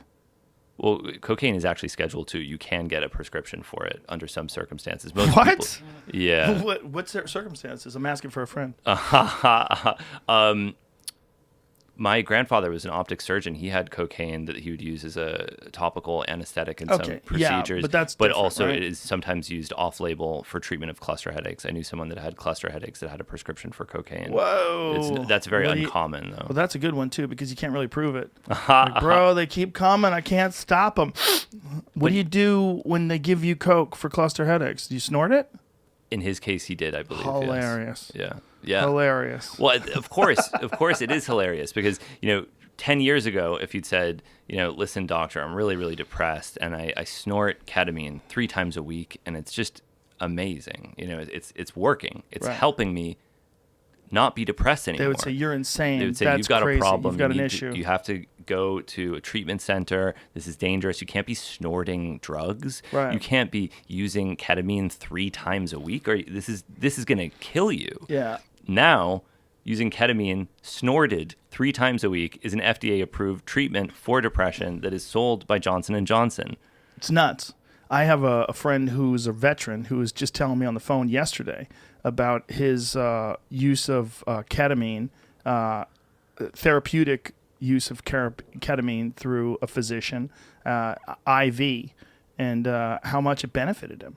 He goes, for a while, it goes in the beginning, it's just like alleviating your shitty feelings and depression. He's like, that's the initial effects of it. He said, but then it gets into this thing where he's sorting out his life, and he's like recognizing problems that he has in his life, and then identifying fairly clear solutions that he can take action to fix those problems. He's like, it gives me a clarity in terms of like how to organize my life. And it was a really interesting conversation because I never had anybody put it to me that way. And it was very illuminating. And I know quite a few friends who have used ketamine over the last like 6 or 7 years or so from doctors, like doctors prescribing them ketamine with varied effects. Like some of them, it was like it could really help them a lot. Like my friend Neil Brennan had a great take on it. He was like, because he was one of the first person I ever heard do it, and he's tried a bunch of different things for depression. And he said, I go to the doctor, and he puts me in a chair and gives me an IV drip of heroin. He goes, of ketamine. He's like, and I am fucking tripping balls. He goes, I can't even believe this is legal. Like, I can't believe this is happening. I'm going to a doctor and I'm tripping my fucking brains out. I'm like, wow. Like, is that helping you? He's like, a lot. Yes, it's helping me. But the fact that you can go to a doctor and have a full-blown psychedelic experience. As you should be able to. No. I mean, this is another sad thing, is that for so long we've tried to strip these effects out of drugs as much as possible because we've decided that it's an unacceptable side effect. Well, is it unacceptable if it actually helps you not want to die? Isn't it worth it to feel a small amount of intoxication? I mean, for many people, obviously, it's also desirable. Yeah. But because we're so afraid of these altered states, we've tried to promote the creation of these sort of SSRI type drugs that don't really do all that much to your consciousness. They have very subtle effects that, maybe make you a little bit high. Have you used them? I have, yeah. What are your experiences on SSRIs? I've never taken them for long periods of time. I've taken Prozac for maybe 3 or 4. You actually have to take it for weeks to exert a therapeutic effect, and I wasn't taking it as a treatment for depression. I was taking it out of curiosity because I wanted to know what it felt like. And but you weren't depressed. I was not depressed when I took Prozac. I've had friends that take it for depression and not Prozac, but other SSRIs, and have had positive effects. But I've also had friends that take it and just they felt like they were numb, and like a car could just crash right in front of them. They'd be like, "Whoa, what car crash?" Just keep walking, like nothing would faze them, and they'd rather feel shitty and feel things than feel numb. But I think it varies wildly, right? Of course, and depression is not one disorder, and we're going to increasingly in the future appreciate that many of these things that we use with one term are probably many very ultimately dissimilar clinical entities. So if you look at depression and you wonder, well, wait a second, why does this work for some people and not for other people? Well, because they're different people and they probably have different things that we're calling depression. Yes, there are different symptoms that we can agree in tandem constitute depression, but that doesn't mean that depression is the same thing, is caused by the same thing, is treated with the same chemicals, which is another reason that I think it's really important to have a wide array of things available, because you never know what thing is going to be the thing that helps you. Is ketamine Schedule 1? No. It's not. No. Ketamine is similar to PCP? Very similar, yes. Like, what is the difference? Where ketamine has an N-methyl group, PCP has a pyperidine ring, and then on the aromatic ring, ketamine has a chlorine atom, and then on the cyclohexane ring, ketamine has a ketone. So there's like 3 points of modification. It's modified on every ring, but the major experiential difference is that ketamine has a shorter duration than PCP. Ketamine is kind of more psychedelic than PCP, arguably. It's dose dependent, so I don't think you can say that absolutely. And ketamine has a sedative effect where it becomes very difficult to move. You're not inclined to move at high doses at all. In fact, you basically can't walk at all at a high dose, which is funny because people talk about it as like a dance drug or a social drug. I find it to be a profoundly antisocial drug. It's Well, that's difficult. the K-hole. Yeah. Yeah. Yeah, but I think that's actually where ketamine becomes most interesting, because at a lower dose, ketamine has a kind of alcohol-like effect. It basically feels more or less like you've had a couple of drinks. And then as the dose increases, you start to recede into yourself and enter something that's sort of similar to a lucid dream, where the imagery becomes increasingly abstract. Unlike classical psychedelics, it doesn't tend to have the same sort of there are many archetypal classical psychedelic experiences, like you've described, smoking DMT and seeing Buddhas made of electricity. Often people will see religious imagery, M.C. Escher-like imagery, geometric imagery, things that feel beautiful, that feel connected to humanity and nature. There's something about the dissociative anesthetics that tends to be a bit more random, a bit weirder. It doesn't feel like you're entering a numinous holy realm as much as like a different channel of consciousness that is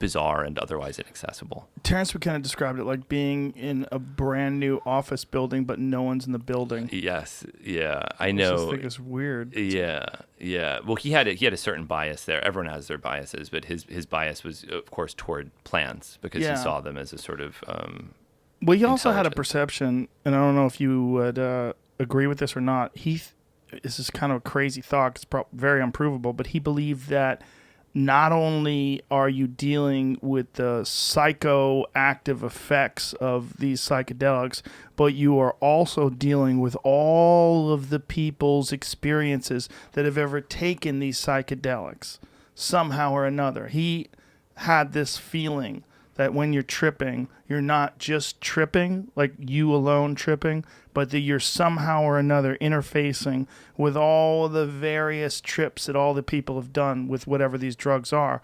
And that was one of the things that I think he was referring to when he was talking about ketamine, because a relatively small amount of people, at least when he was alive, had experienced ketamine. Of course, Lilly was famous for his love of ketamine, and Lilly liked to use ketamine in conjunction with the isolation tank. That was his thing, apparently. He liked intramuscular ketamine Sure. and sensory deprivation tanks. Yeah, and like so many things that Terence McKenna said, it's both true and untrue. I think it's untrue in a literal sense, but very true in a poetic sense, because the historical, cultural context of a drug is part of what you bring to that drug experience. The molecule does not contain information. The ketamine molecule does not bring an experience to you. That is something that is generated in your brain by your consciousness. And so if you have a new substance that has no cultural associations, then maybe it was like that for So you him. don't have expectations. You don't have expectations. Right. That's a big part of it, isn't it? It's a huge part of Yeah. it. Yeah. I mean, I made a piece in the new season of my show about 5-MeO DMT containing toad venom. And there's a big controversy in the toad venom community, which, believe it or not, is a community. And they are purists. Who Are they believe- friends with the opiophiles? Oh, definitely not. No, they don't like the opiophiles. So what does the venom community think? They think that this venom has some spiritual component derived from its association with the toad that makes it better than synthetic 5-MeO DMT. Now, I've analyzed several samples of toad venom, and before 5-MeO DMT was made illegal in the United States. And in terms of what you find if you inject it into a mass spectrometer, 5-MeO DMT is the only psychedelic that's present. In some samples, there might be trace quantities of another psychedelic called bufotenine, but it's a minuscule amount of a less potent molecule. So predominantly, you have 5-MeO DMT, which is likely the strongest naturally occurring serotonergic psychedelic. And for conservation purposes, it's necessary that people stop milking toads, because it's become too popular. Mike Tyson's talking about it all the time. I made, I mean, and it's like, it sounds ridiculous. Like Mike Tyson could have an effect on conservation, but if a celebrity says they like something, that can have a tangible effect on the environment. I know people who have toads for that very reason, because Mike Tyson talked about those toads. Now they have toads, and they milk these toads. Oh, yeah. I Yeah. mean, me too. I talked with a billionaire who flew a private jet full of toads to Greece to create a private toad sanctuary. Wow. And I saw photos of it. Yeah. Wow. How many toads has he It got? didn't, in the photos, it didn't look like that many. It didn't look like a jet full. 5-MeO DMT does not strike me as something that you'd want to do a lot. It's so terrifying. That's probably the most terrifying experience I've ever had on psychedelics, because I ceased to exist. Like, it's the one drug where I feel like when I took it, I wasn't there anymore. I was gone until I came back. Like, I felt like I didn't have thoughts. I didn't have... I knew I was experiencing the 5-MeO DMT realm or whatever it was, but I didn't... There was no context in terms of... I didn't realize I'm on my couch sitting at home. Like, I was gone. There's no visuals. It was just this white, sort of pixelated, like grayish white, gone world, you know? And it was terrifying because it felt like death. It was the one thing that felt the most like, oh my God, like now I'm not here anymore. But coming back from it, I think it was very valuable. Like, as I was returning, I remember thinking so much about the bullshit way in which I talk. I remember thinking that, like, God, it's like so much of the way I would communicate was not just me trying to get my thoughts across, but me trying to say things in a way that would be impressive, or in a way that would be flowery, or, you know, try to make it look like I was more intelligent than I was, or whatever. But I remember, like, remembering that, like, really clearly, like, wow, I gotta clean up the way I talk. So I'm full of shit. Like, thinking that as I was trying to figure out how I was going to describe this experience, I was realizing as I was thinking, like, God, I got to figure out how to describe this. Like, boy, I talk like I'm full of shit. like, so there was value in that. But I did it a few times. I think I did it 3 times. But it was terrifying every time. Terrifying. Like, while you're gone, like, while you slip away, I remember just thinking, like, whoa, this is not good. This is not good. Like, you feel like, oh my God, I fucked up. Like, I really died. I really stopped being here. And it also makes you think, like, maybe this is going to the light. Maybe this is what they talk about when they talk about going to the light when you die. Like, maybe you're having this kind of experience, because it's really disturbing. But then pretty peaceful when it's over. Like, I felt pretty good when I came back. But the concept of giving away all of my control of reality like that, for some reason, NN-DMT doesn't scare me as much.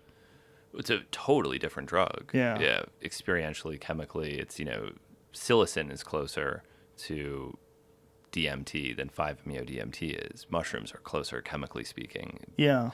And yeah, I think that it defies description in a different way than other psychedelic experiences do. With something like DMT, it's difficult to describe because there is such an abundance of imagery and thoughts and associations that it's extremely difficult to communicate that to someone. With 5-MeO DMT, there's nothing. And that's also difficult to communicate, that Yeah. you white out and there's an absence of everything completely. Yeah. Do you find it terrifying? I have found it terrifying. Yes, Yeah. it's very. I had a very profound experience with it in 2017, and I have no real desire to use it again. Yeah, that's my thought too. It's like, I'm not going back there. I'll go back to NN DMT. I'll go back to that. Oh, me too, because it's just a different drug Yeah. entirely, and I think that DMT can be integrated into a normal life much more easily than 5-MeO DMT. Actually, I credit DMT with, like, sort of, I talked about the sort of COVID denial that I had at the beginning of the pandemic, where I was, you know, I can't stop making my TV show. We're all going to get it anyway. We can't just stop working. We can't shut down the world. We can't stop flying. And then I smoked DMT, and had this image of MC Escher's angels and demons, but instead of angels and demons, it was pangolins and horseshoe bats. Oh, whoa. And came out of it and thought, of course I feel horrible. Of course this is depressing and confusing. This is actually one of the worst things that has happened in my lifetime, and I just have to accept it now. And I felt so much more at peace. It just stripped away the denial, and I could just say, all right, this is happening. And So you were just wrestling with the reality of having to shut down. yeah, and kind of I resented some other people on my team who, in retrospect, were behaving in a way that was completely rational, where I was thinking like, oh, come on, we're not going to go on this shoot, Right. really? But they were right, and I was wrong, and I had to stop. What is the difference between psilocybin when it's metabolized and DMT? They're very close, right? Extremely close, yeah. Well, when you take psilocybin, there's a phosphate ester that's metabolically cleaved, and that produces psilocin. Psilocin is the active metabolite, and psilocin is 4-hydroxy-DMT. So very, very similar. The hydroxy group confers some protection from the enzyme MAO that degrades DMT, and the duration is obviously much longer, but they're very similar drugs, and experientially speaking and chemically. And the peak of a psilocin experience is very similar to DMT as well. DMT is almost like isolating the highest point of a mushroom trip and confining it to a very short 10 to 15 minute period. Has anybody ever figured out a way to freebase that the same way you freebase DMT? You can, but it would have the same long duration. So it would have a faster onset, but it would still last for 2 to 3 hours. Really? Yeah. Why?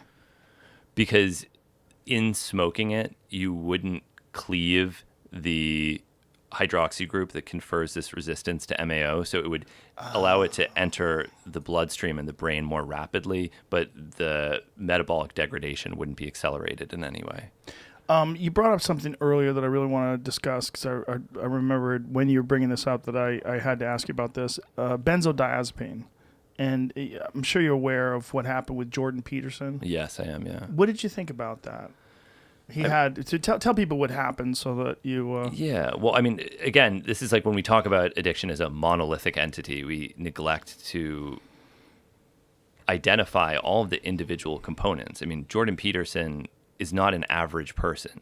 Jordan Peterson is an extraordinarily unusual, weird person who had a very stressful life situation. He had pre-existing depression, right? Then he went from being relatively unknown to being a household name and one of the most controversial people in the world, someone who is hated by countless people. It became very fashionable to treat him as if he was the devil incarnate for many liberal people. And he, imagine what that would feel like. I think people don't have a lot of empathy for public figures. And, for example, if a politician is stumbling over their words, they'll say, oh, what an idiot that guy is. What a fool. But they're not remembering the pressure of knowing that every single word that you speak is going to be dissected by angry people who are going to go out of their way to try to demonstrate that you're an idiot and that you don't know what you're talking about, and that everything that you say will be misinterpreted in order to prove that you're some type of bad person. And it stunts people's ability to communicate effectively. It's very difficult. So, without having spoken with Jordan Peterson personally, but I've talked with his daughter about it a couple of times, I can totally understand why you would start using benzodiazepines. You're giving talks all the time to enormous audiences. You're extremely controversial. You can assume that every single thing you do is going to be eviscerated in the press, and you need to relax a little bit. And then you have these chemicals, I believe it was Klonopin that he was taking, that will just help you sleep at night at the very least, right?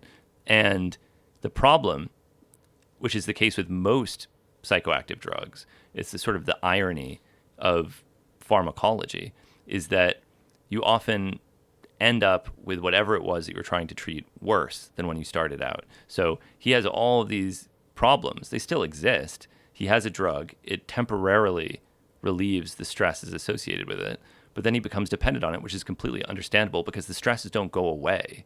And so when you try to stop, you have all those stresses that drove you to use the drug in the first place. Plus, you have withdrawal, which is exacerbating those stresses, and it becomes very tricky.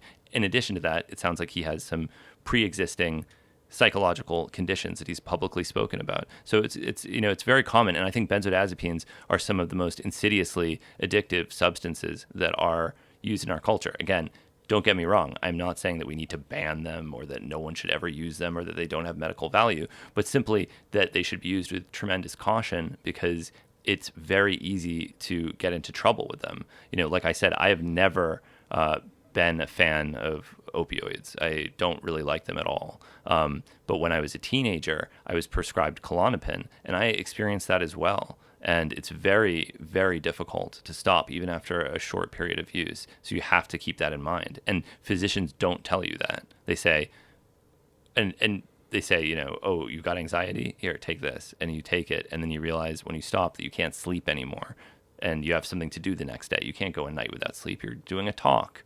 You have to sleep. And so it becomes very difficult for people to disentangle themselves. Again, there are ways out of it. You're not doomed if you find yourself dependent on benzodiazepines. You can, use cannabis for sleep, or you could use something else in the transitional period, and you can taper off. And there are treatment strategies, and I've known lots of people that were dependent on benzodiazepines that now live normal lives, myself included.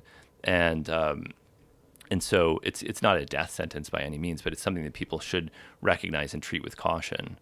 Is there, as you take benzodiazepines, is there a point where you take it for a longer period of time, it's more difficult to get off of it? Yes, there is. And one thing that people often, myself included, are pharmacological reductionists when they talk about this. So they say like, oh, you have some kind of, neuronal change or some change in receptor density or something that accounts for this. But what also is changing is there's a psychological change where you're not developing healthy coping strategies. And if you magnify that over months or years, those are months or years where you haven't figured out how to relax before bed, how to unwind, right? Because you didn't have to. You had a pill, and that pill was how you unwound before bed. And a normal person, and it allows you to cultivate bad habits, right? So you can, maybe if you have a prescription for Ambien, it's not a big deal to have a cup of tea with dinner, 9 p.m., whatever. You're going to take an Ambien that night, you'll go to sleep. Doesn't matter if you had the tea.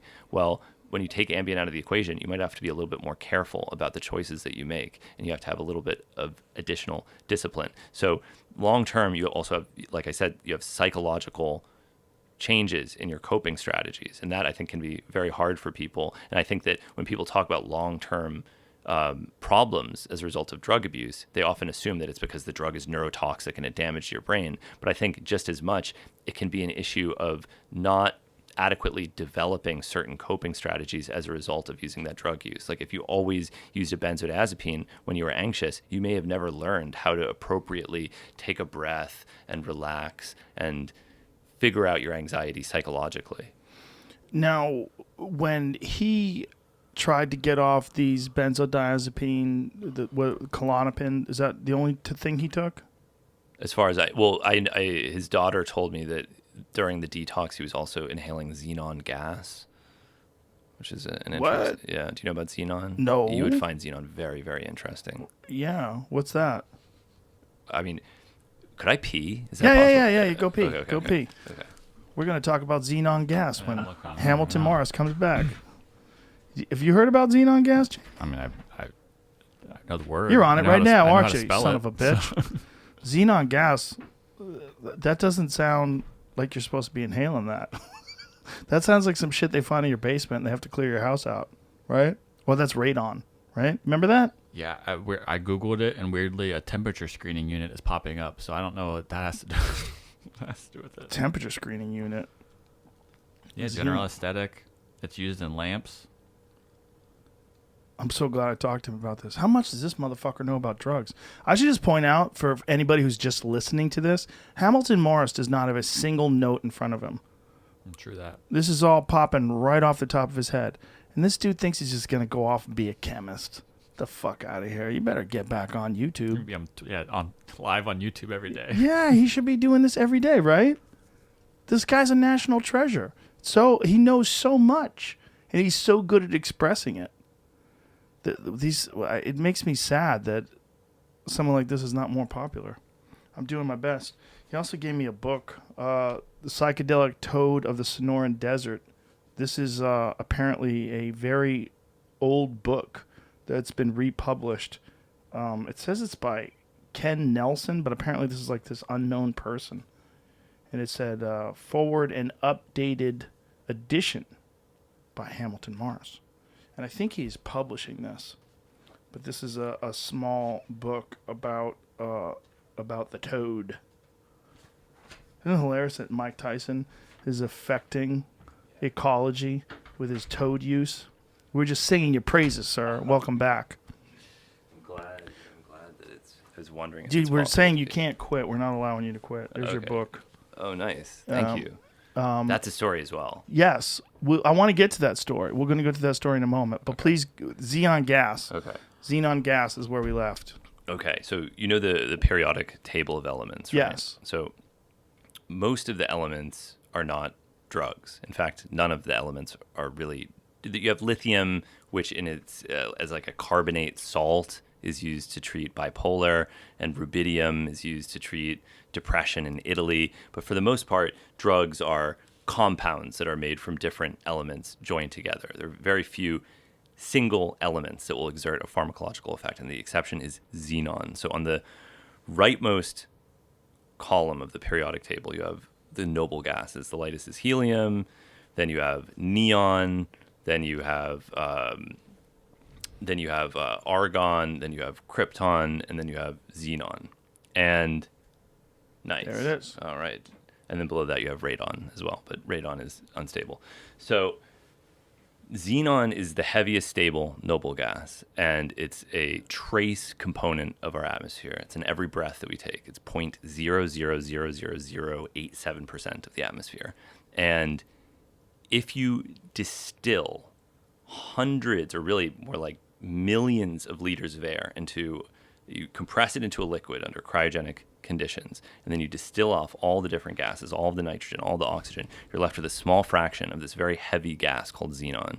It's so heavy that if you can almost pour it like a liquid and float a foil boat into it if you pour it into like a terrarium. Yeah, very weird stuff. And it has the opposite effect of helium on your voice. So if you inhale helium, your voice becomes like a demon. Yeah, you get this demonic, ultra low voice. Yeah, very interesting stuff. But it's also a drug. And when you inhale xenon, it produces this amazing euphoric anesthetic effect that is considered by some anesthesiologists to make it the perfect drug, because many drugs are biotransformed in one way or another. This is a single atom that is not altered in any way by the body. You inhale it, you exhale it unchanged, and it's even used as a performance-enhancing drug in Russia, supposedly. For what? They'll put people in xenon tents, like oxygen deprivation tents, but then you have the added sort of euphoric anesthetic properties of the xenon that supposedly allow athletes to work even harder. Really? Yeah. Breathe it in. The obscure gas improves athletes' performance. Xenon is one of the shyest members of the periodic table of the elements. Chemically, it's almost inert, and physically, and there it goes.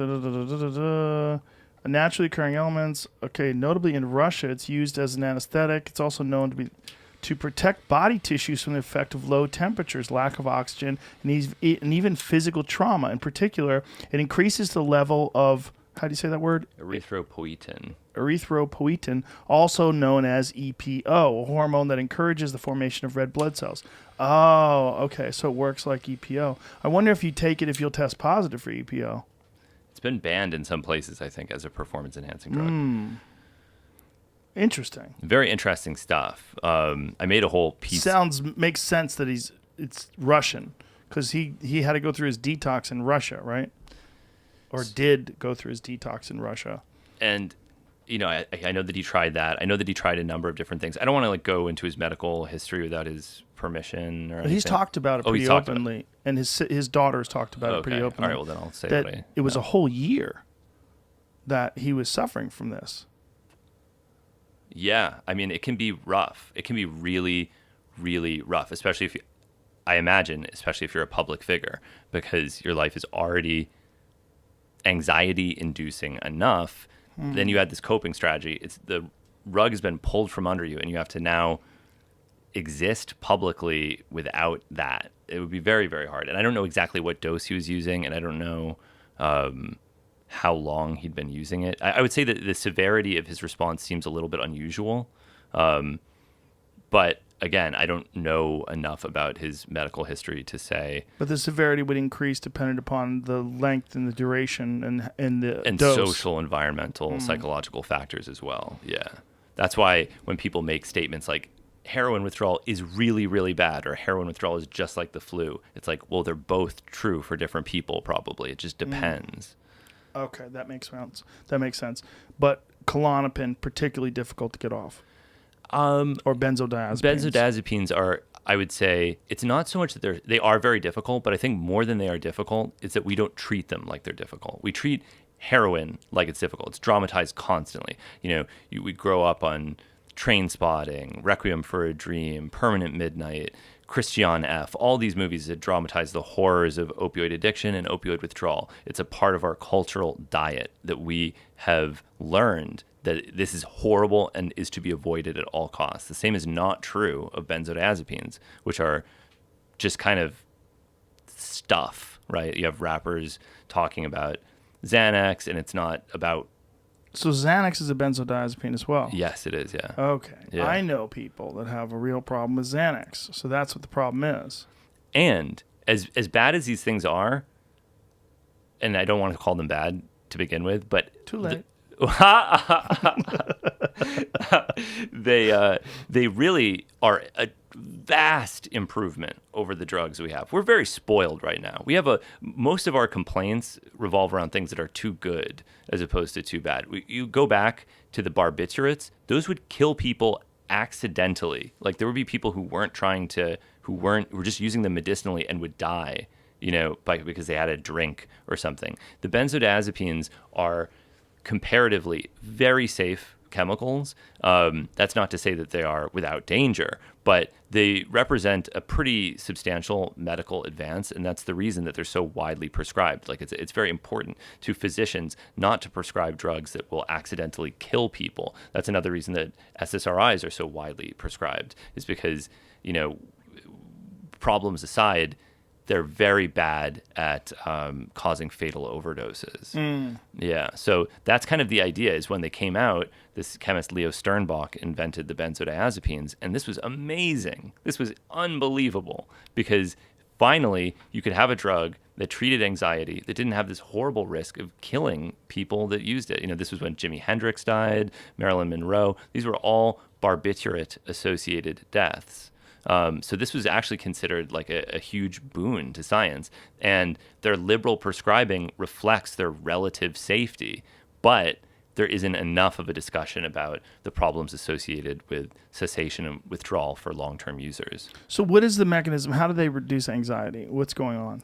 Yeah, so they're positive allosteric modulators of something called the GABA A receptor, and what it really means is that you have the neuron. It's actually kind of somewhat intuitive. Like you have the neuron, and the neuron is like it's an electrically mediated signal transducer. And so in order for it to have enough charge for it to transmit a signal, it needs to cross a certain threshold.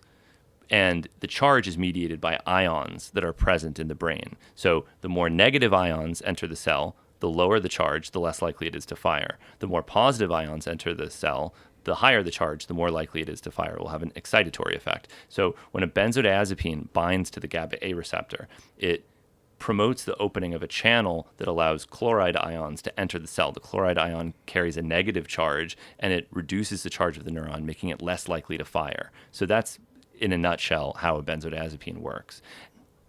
Now, what is this thing that they talk about when you get off of Xanax in particular? They say it has sort of like a slingshot effect. And the way they describe this is people that take Xanax. They say that it reduces your anxiety, but then when you get off them, it actually increases the amount of anxiety you have as a base level. Yeah. Yeah, because like I was saying earlier, you have you have both a tolerance effect, so that your compensatory mechanisms within the body have adjusted to respond to this newfound increased introduction of chloride ions into the cell, basically. And so then when you remove this drug, your body has already made adaptations to the presence of the drug that then cause a more severe excitatory response that can ultimately cause seizures and death in some instances. Yeah, but that's not common. That does happen, but that's not reflective of the normal. That's very high dose, long term use, and even then, it's not necessarily something that will happen. That's also with very abrupt cessation. A more responsible strategy is to taper the dose to avoid those sorts of effects as much as possible. Is that the only way to mitigate the negative response of getting off of the drug? Is there anything else that someone can take while they're... Yeah, there are tons of things. Yeah, you could take a muscle relaxer like tizanidine that has a different pharmacology, or you could use cannabinoids, or you could use any number of things depending on, what treatment is most appropriate for that person. It just really depends. And I don't want to, make any claims that there's a magic bullet that will treat people. I mean, the main thing that you have to do, I think, is psychological work to try to cultivate habits where you're able to sleep better at night through exercise, and you have better strategies for psychologically dealing with stress in your environment. Those two things combined will, I think, do a lot more long term to prevent you from using them again in the future. But again, these problems mostly emerge with long-term high-dose use. There's a lot of people that can use a benzodiazepine as a one-off thing on an airplane or before some other stressful event, and it doesn't cause those problems. There's a big difference between taking something once or twice and taking something every single day for years. That's the problem, right? Is that people get accustomed to the effects, the anxiety-relieving effects, and they start taking it a lot, and then next thing you know, you have a physical issue. Yeah. It's really, and that's why I think it's good to be as familiar with these things as possible, and it's good to understand them and their potential. But I also think it's good to try to not have a habit of using any one of them regularly. And I get very alarmed by the ones that I like, even if they're innocuous, like cannabis. I remember when I was in my 20s, I would hear all these people saying, oh, yeah, when I was in my 20s, I loved cannabis. But the day I turned 30, I started getting panic attacks every single time I smoked it. And I had to stop. And I'd think, wow, well, I look forward to that day because it's just not happening for me. I'm just enjoying it. And it's only joyous and pleasant. So is it ever going to get bad? And the answer is no, it never got bad. But at some point, I decided, all right, it's not going to get bad for me. So it's just my decision now because it has... I was never like smoking all day. I would just smoke a tiny bit before bed, but still, I didn't like the fact that it was a habit. That if I was traveling somewhere, I would think like, oh, maybe I won't sleep well that night, and that's no good. I didn't like that feeling, and so I stopped completely for years. And I think that that's a really useful exercise, even if nothing bad has happened, even if you enjoy it. It's good to experimentally deprive yourself of things that are good and that you like, just to see how you change.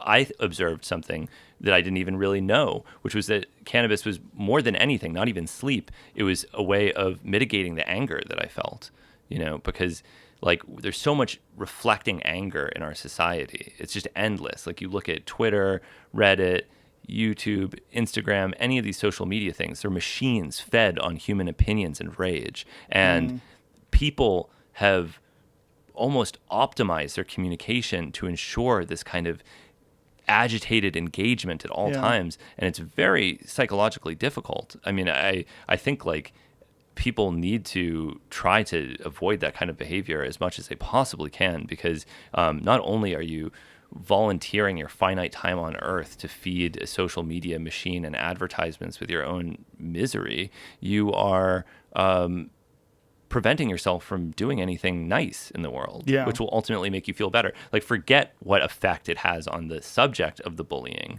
It's not good to be a bully. It's not good for the bully. It's not going to make you happy. Yeah, it's far too prevalent that this is the only way that people communicate. They communicate all day like that, and it's devoid of social cues, devoid of compassion. You're not looking at someone. You don't have any empathy. You don't see them. You could say something online, say mean shit all day. It changes the way you communicate. It changes the way you interface with humans. Yes. I think it's real bad. I don't do it. I don't do it anymore. I just post things. I call it post and ghost. I post and I run away. I don't read anything. Yeah. You know, if I look at anything, it's on Instagram, and I don't read comments. But sometimes people post interesting shit about their life, cool pictures. I'll look at that, but I don't read any of mine. It's just I don't think it's healthy. I think, and then Facebook I think is the least healthy of them because people go on these long rants, and and then people below those long rants respond to those long rants, and they get addicted to it, and they're constantly checking it and battling back and forth with people on opinions and issues and politics and religion and social problems. And it's a piss poor way of working things out with people. And it's the opposite of a podcast, in my opinion. One of the best things about a podcast is the fact that we're locked in. Like when you and I are having this conversation, we're wearing headphones. So I hear your voice at the same volume that I hear my voice, which is, it makes it much harder to talk over people, because you're too aware that you're being rude, and you don't hear anything from the outside world, and we're looking at each other eye to eye. We're staring at each other across the table. No electronics. We're not looking at our phone. We're not being distracted by anything. To me, it's the best way to sort things out and to figure out how a person really, you get to know a person for real this way, without the bullshit that comes from social media interactions, which I think is the worst way to communicate with people.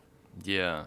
And it's a shame because I actually love talking to people. Like some of the most interesting stories I've ever told, some of the most interesting experiences I've ever had have come from strangers contacting me. Yeah. And we have the internet, which is the greatest educational tool ever devised by humans. And it's being used as a machine for competitively angry remarks.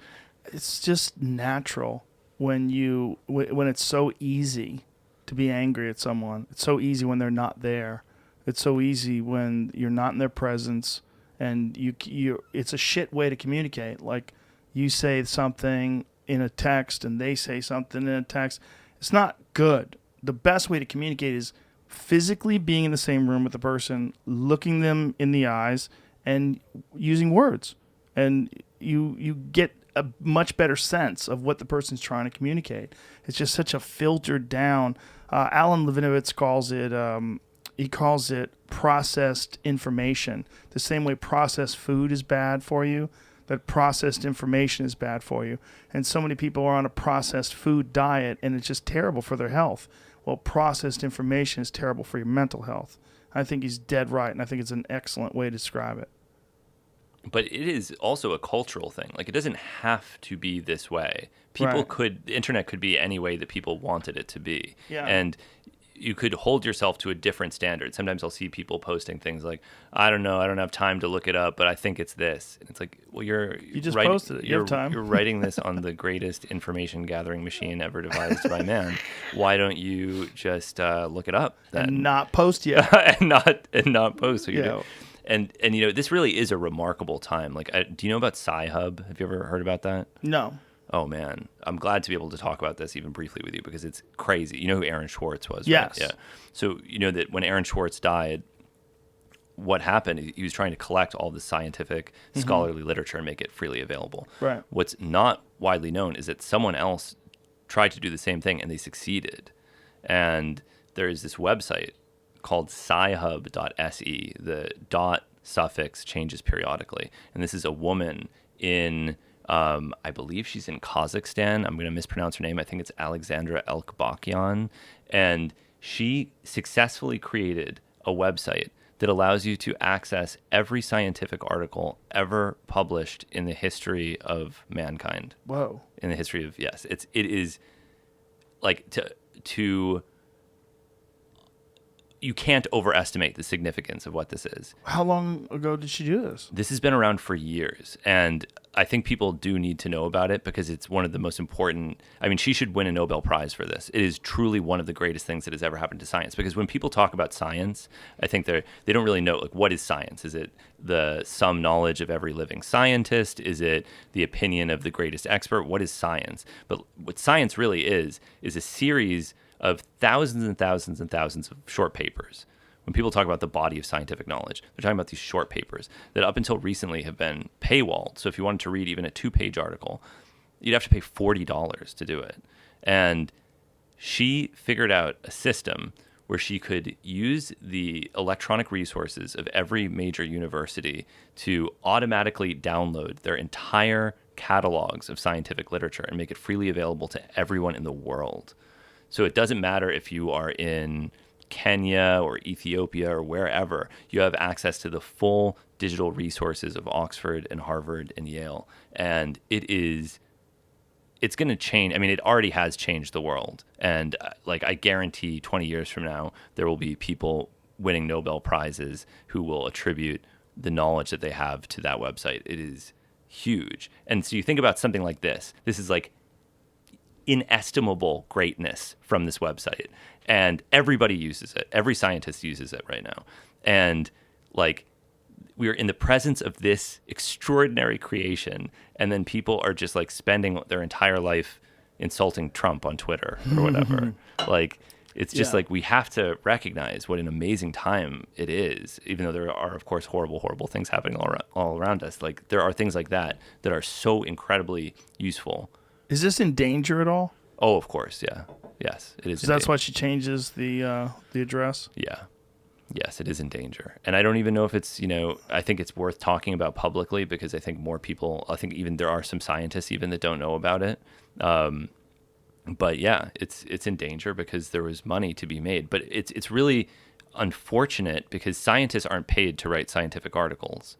So if you write a peer-reviewed scientific article, that's something that you do. You send it off to the publisher, and then no one can read it unless they are also a scientist with either academic or institutional affiliations that allow them to access that journal. And now that's not the case anymore. It's huge. Wow. And has there ever been an effort to do something other than Aaron Swartz? Has there been an argument?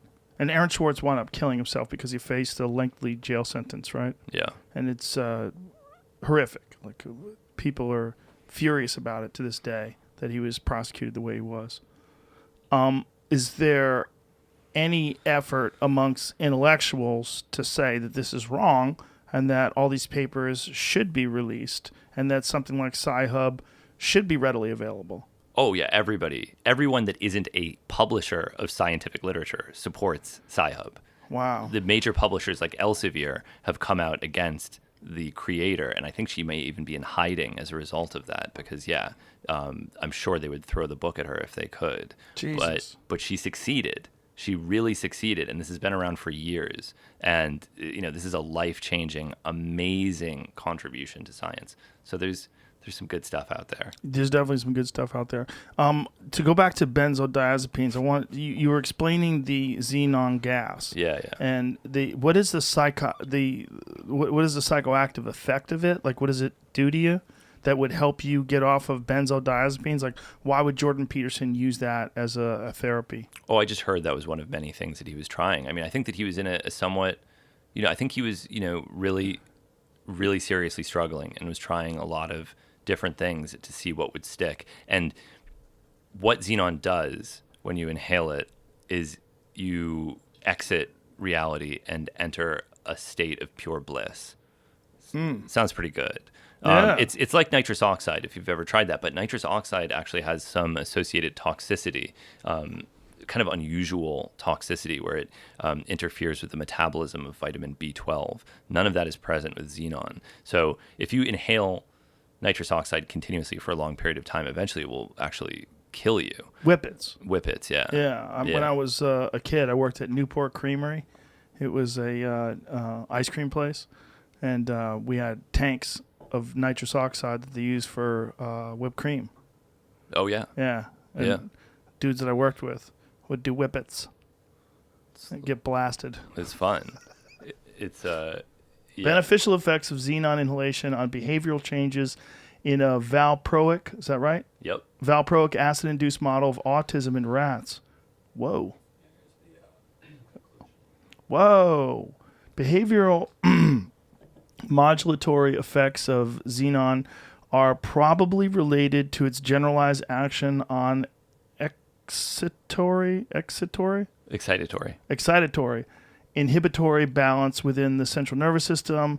Our data suggests that sub-anesthetic short-term exposure to xenon have beneficial effect on several behavioral modalities and deserves further investigation.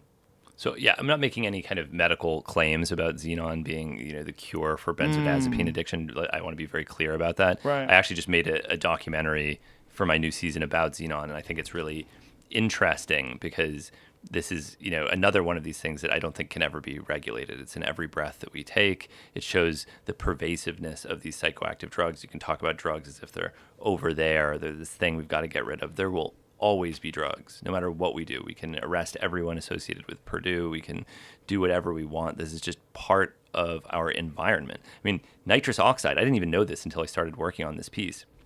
I always assumed that nitrous oxide was a purely synthetic chemical. And I always thought it was weird that nitrous oxide interacts with B12. It just seemed random to me, but it's one of these things you read in a textbook and you just think, all right, nitrous oxide interferes with B12 metabolism. Fine.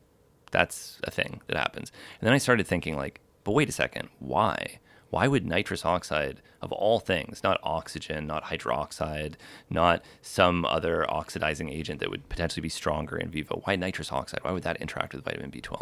And then I realized that both nitrous oxide and B12 are produced by bacteria, and that there's probably ancient bacterial interactions, and this has been researched a little bit as well, that these might be part of ancient bacterial signaling cascades, that you can use nitrous oxide as a sort of biocide to shift a bacterium to a B12 independent metabolic route and compete with other bacteria, and that the majority of the nitrous oxide in our atmosphere isn't from human activity, it's from bacteria. So all these things are constantly happening around us, and when we have some kind of weird toxic reaction to a drug, that might be some recapitulation of an ancient interaction that evolved in bacteria. Whoa. Yeah. Whoa. Yeah. Now, to go back to Jordan Peterson and his withdrawal, because this is fascinating to me, why did he have to go to Russia? I don't understand that. He's saying that that was the only place where you could do a medical rehabilitation or detoxification.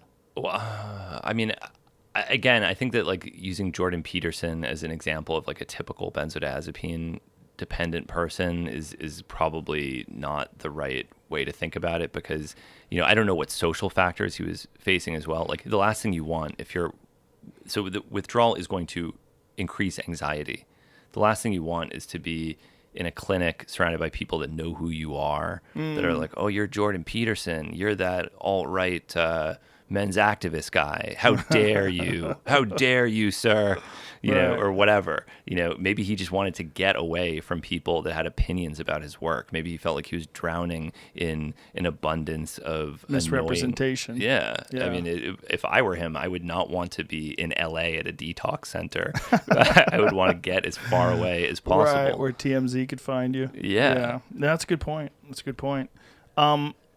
Is there anything that does what benzodiazepine does, but does it in a safer way or a less addictive way? Anything that alleviates anxiety that doesn't come with this sort of slingshot effect? Yeah, there are. I would be somewhat hesitant to make any sort of recommendations, but there are other, these drugs like pregabalin and gabapentin that also exert some kind of mild anxiolytic effect that some people consider less habituating than benzodiazepines. It seems that they are, in fact, better tolerated, but it's not the same. Right. It's like it's saying, oh, you could use cannabis, but cannabis isn't the same. Now, ibogaine has some sort of a corrective effect on addiction, right? Yes. Is that a good way to describe it? It does for some people, yes. For some people, would that be effective in the withdrawal of benzodiazepine? I don't think that it would be effective specifically for the GABAergic mechanism of benzodiazepine withdrawal, but I think that it may be psychologically effective, because that's a big component of iboga and ibogaine. I actually, for the first time, went to an iboga ceremony in Gabon in December of 2019, and it was incredible. It was amazing. It was one of the most amazing experiences of my entire life. Really? And I felt like I fully, not even close to fully, but I began to understand iboga in a way that I certainly didn't when I last spoke to you. And a big part of those ceremonies, we often talk about these things in a pharmacologically reductionist terms, which is fine. I do it myself all the time. But a big part of the ceremony is fasting, sleep deprivation, various feats of endurance, dancing for 12 straight hours, continuous, extremely loud music, continuous socializing. And so if you're somebody that is struggling with an addiction of some kind, suddenly you're surrounded by people who are watching you all the time, right? They have a sort of recessed period, like almost like I hate to call it a dungeon, but it had a dungeon-like character, where the people who are struggling with addiction all lay side by side, and it's like laying down and withdrawing in the middle of the loudest imaginable party. On one hand, sounds kind of horrible, but they're also surrounded by a supportive community that genuinely cares about them, and they're giving them iboga to anesthetize them, because iboga is also, like ketamine and like xenon, an NMDA antagonist. At very high doses, it produces a pseudo anesthetic effect, and they even at very high doses will prick you with a thorn to make sure you're still responsive. And if you don't respond to the prick, then they realize that you've had enough and it's time to let you come down a little bit. So they put you into this state. You don't eat any food. All of the water that you drink is iboga tea. So every sip of water has ibogaine in it. Your body is inundated with ibogaine with no food for 5 straight days. Jesus. So 5 straight days of dancing, drum playing, very little sleep. Children are doing it. Children. Babies are doing it. Babies. The elderly are doing it. The whole community does it. It's the most amazing celebration you could possibly imagine.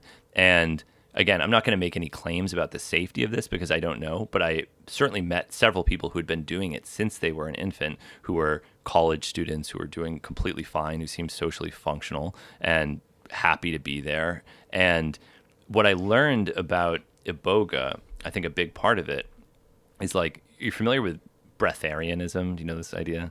Yeah. This people think they can live off of just breathing air. Yeah, so this is a widely mocked pseudoscientific idea that if you're spiritually enlightened enough, you don't need food, nutrients or water. You just extract it from the ether and enrich yourself with the power of the prana or whatever. And it's very easy to make fun of something like that because, of course, you need food. Of course you need food. But I think whenever there's something like that that seems really stupid, superficially, it's useful to think, like, psychologically, why would somebody do that? Why would anyone subject themselves to a period, days of fasting and this delusional idea that they don't need food? People have died this way. Why would they do this? Because it's a tremendously empowering idea that everything that you need is within you, that you don't need anything else, that you can harvest vast sources of energy inside yourself and use that to sustain your every action. And people are drawn to that concept, even though it's completely fraudulent. And in the iboga ceremony, there is a component of that where you strip everything away. Everything that you don't need water, you don't need to pee, you don't need food, you don't need sleep.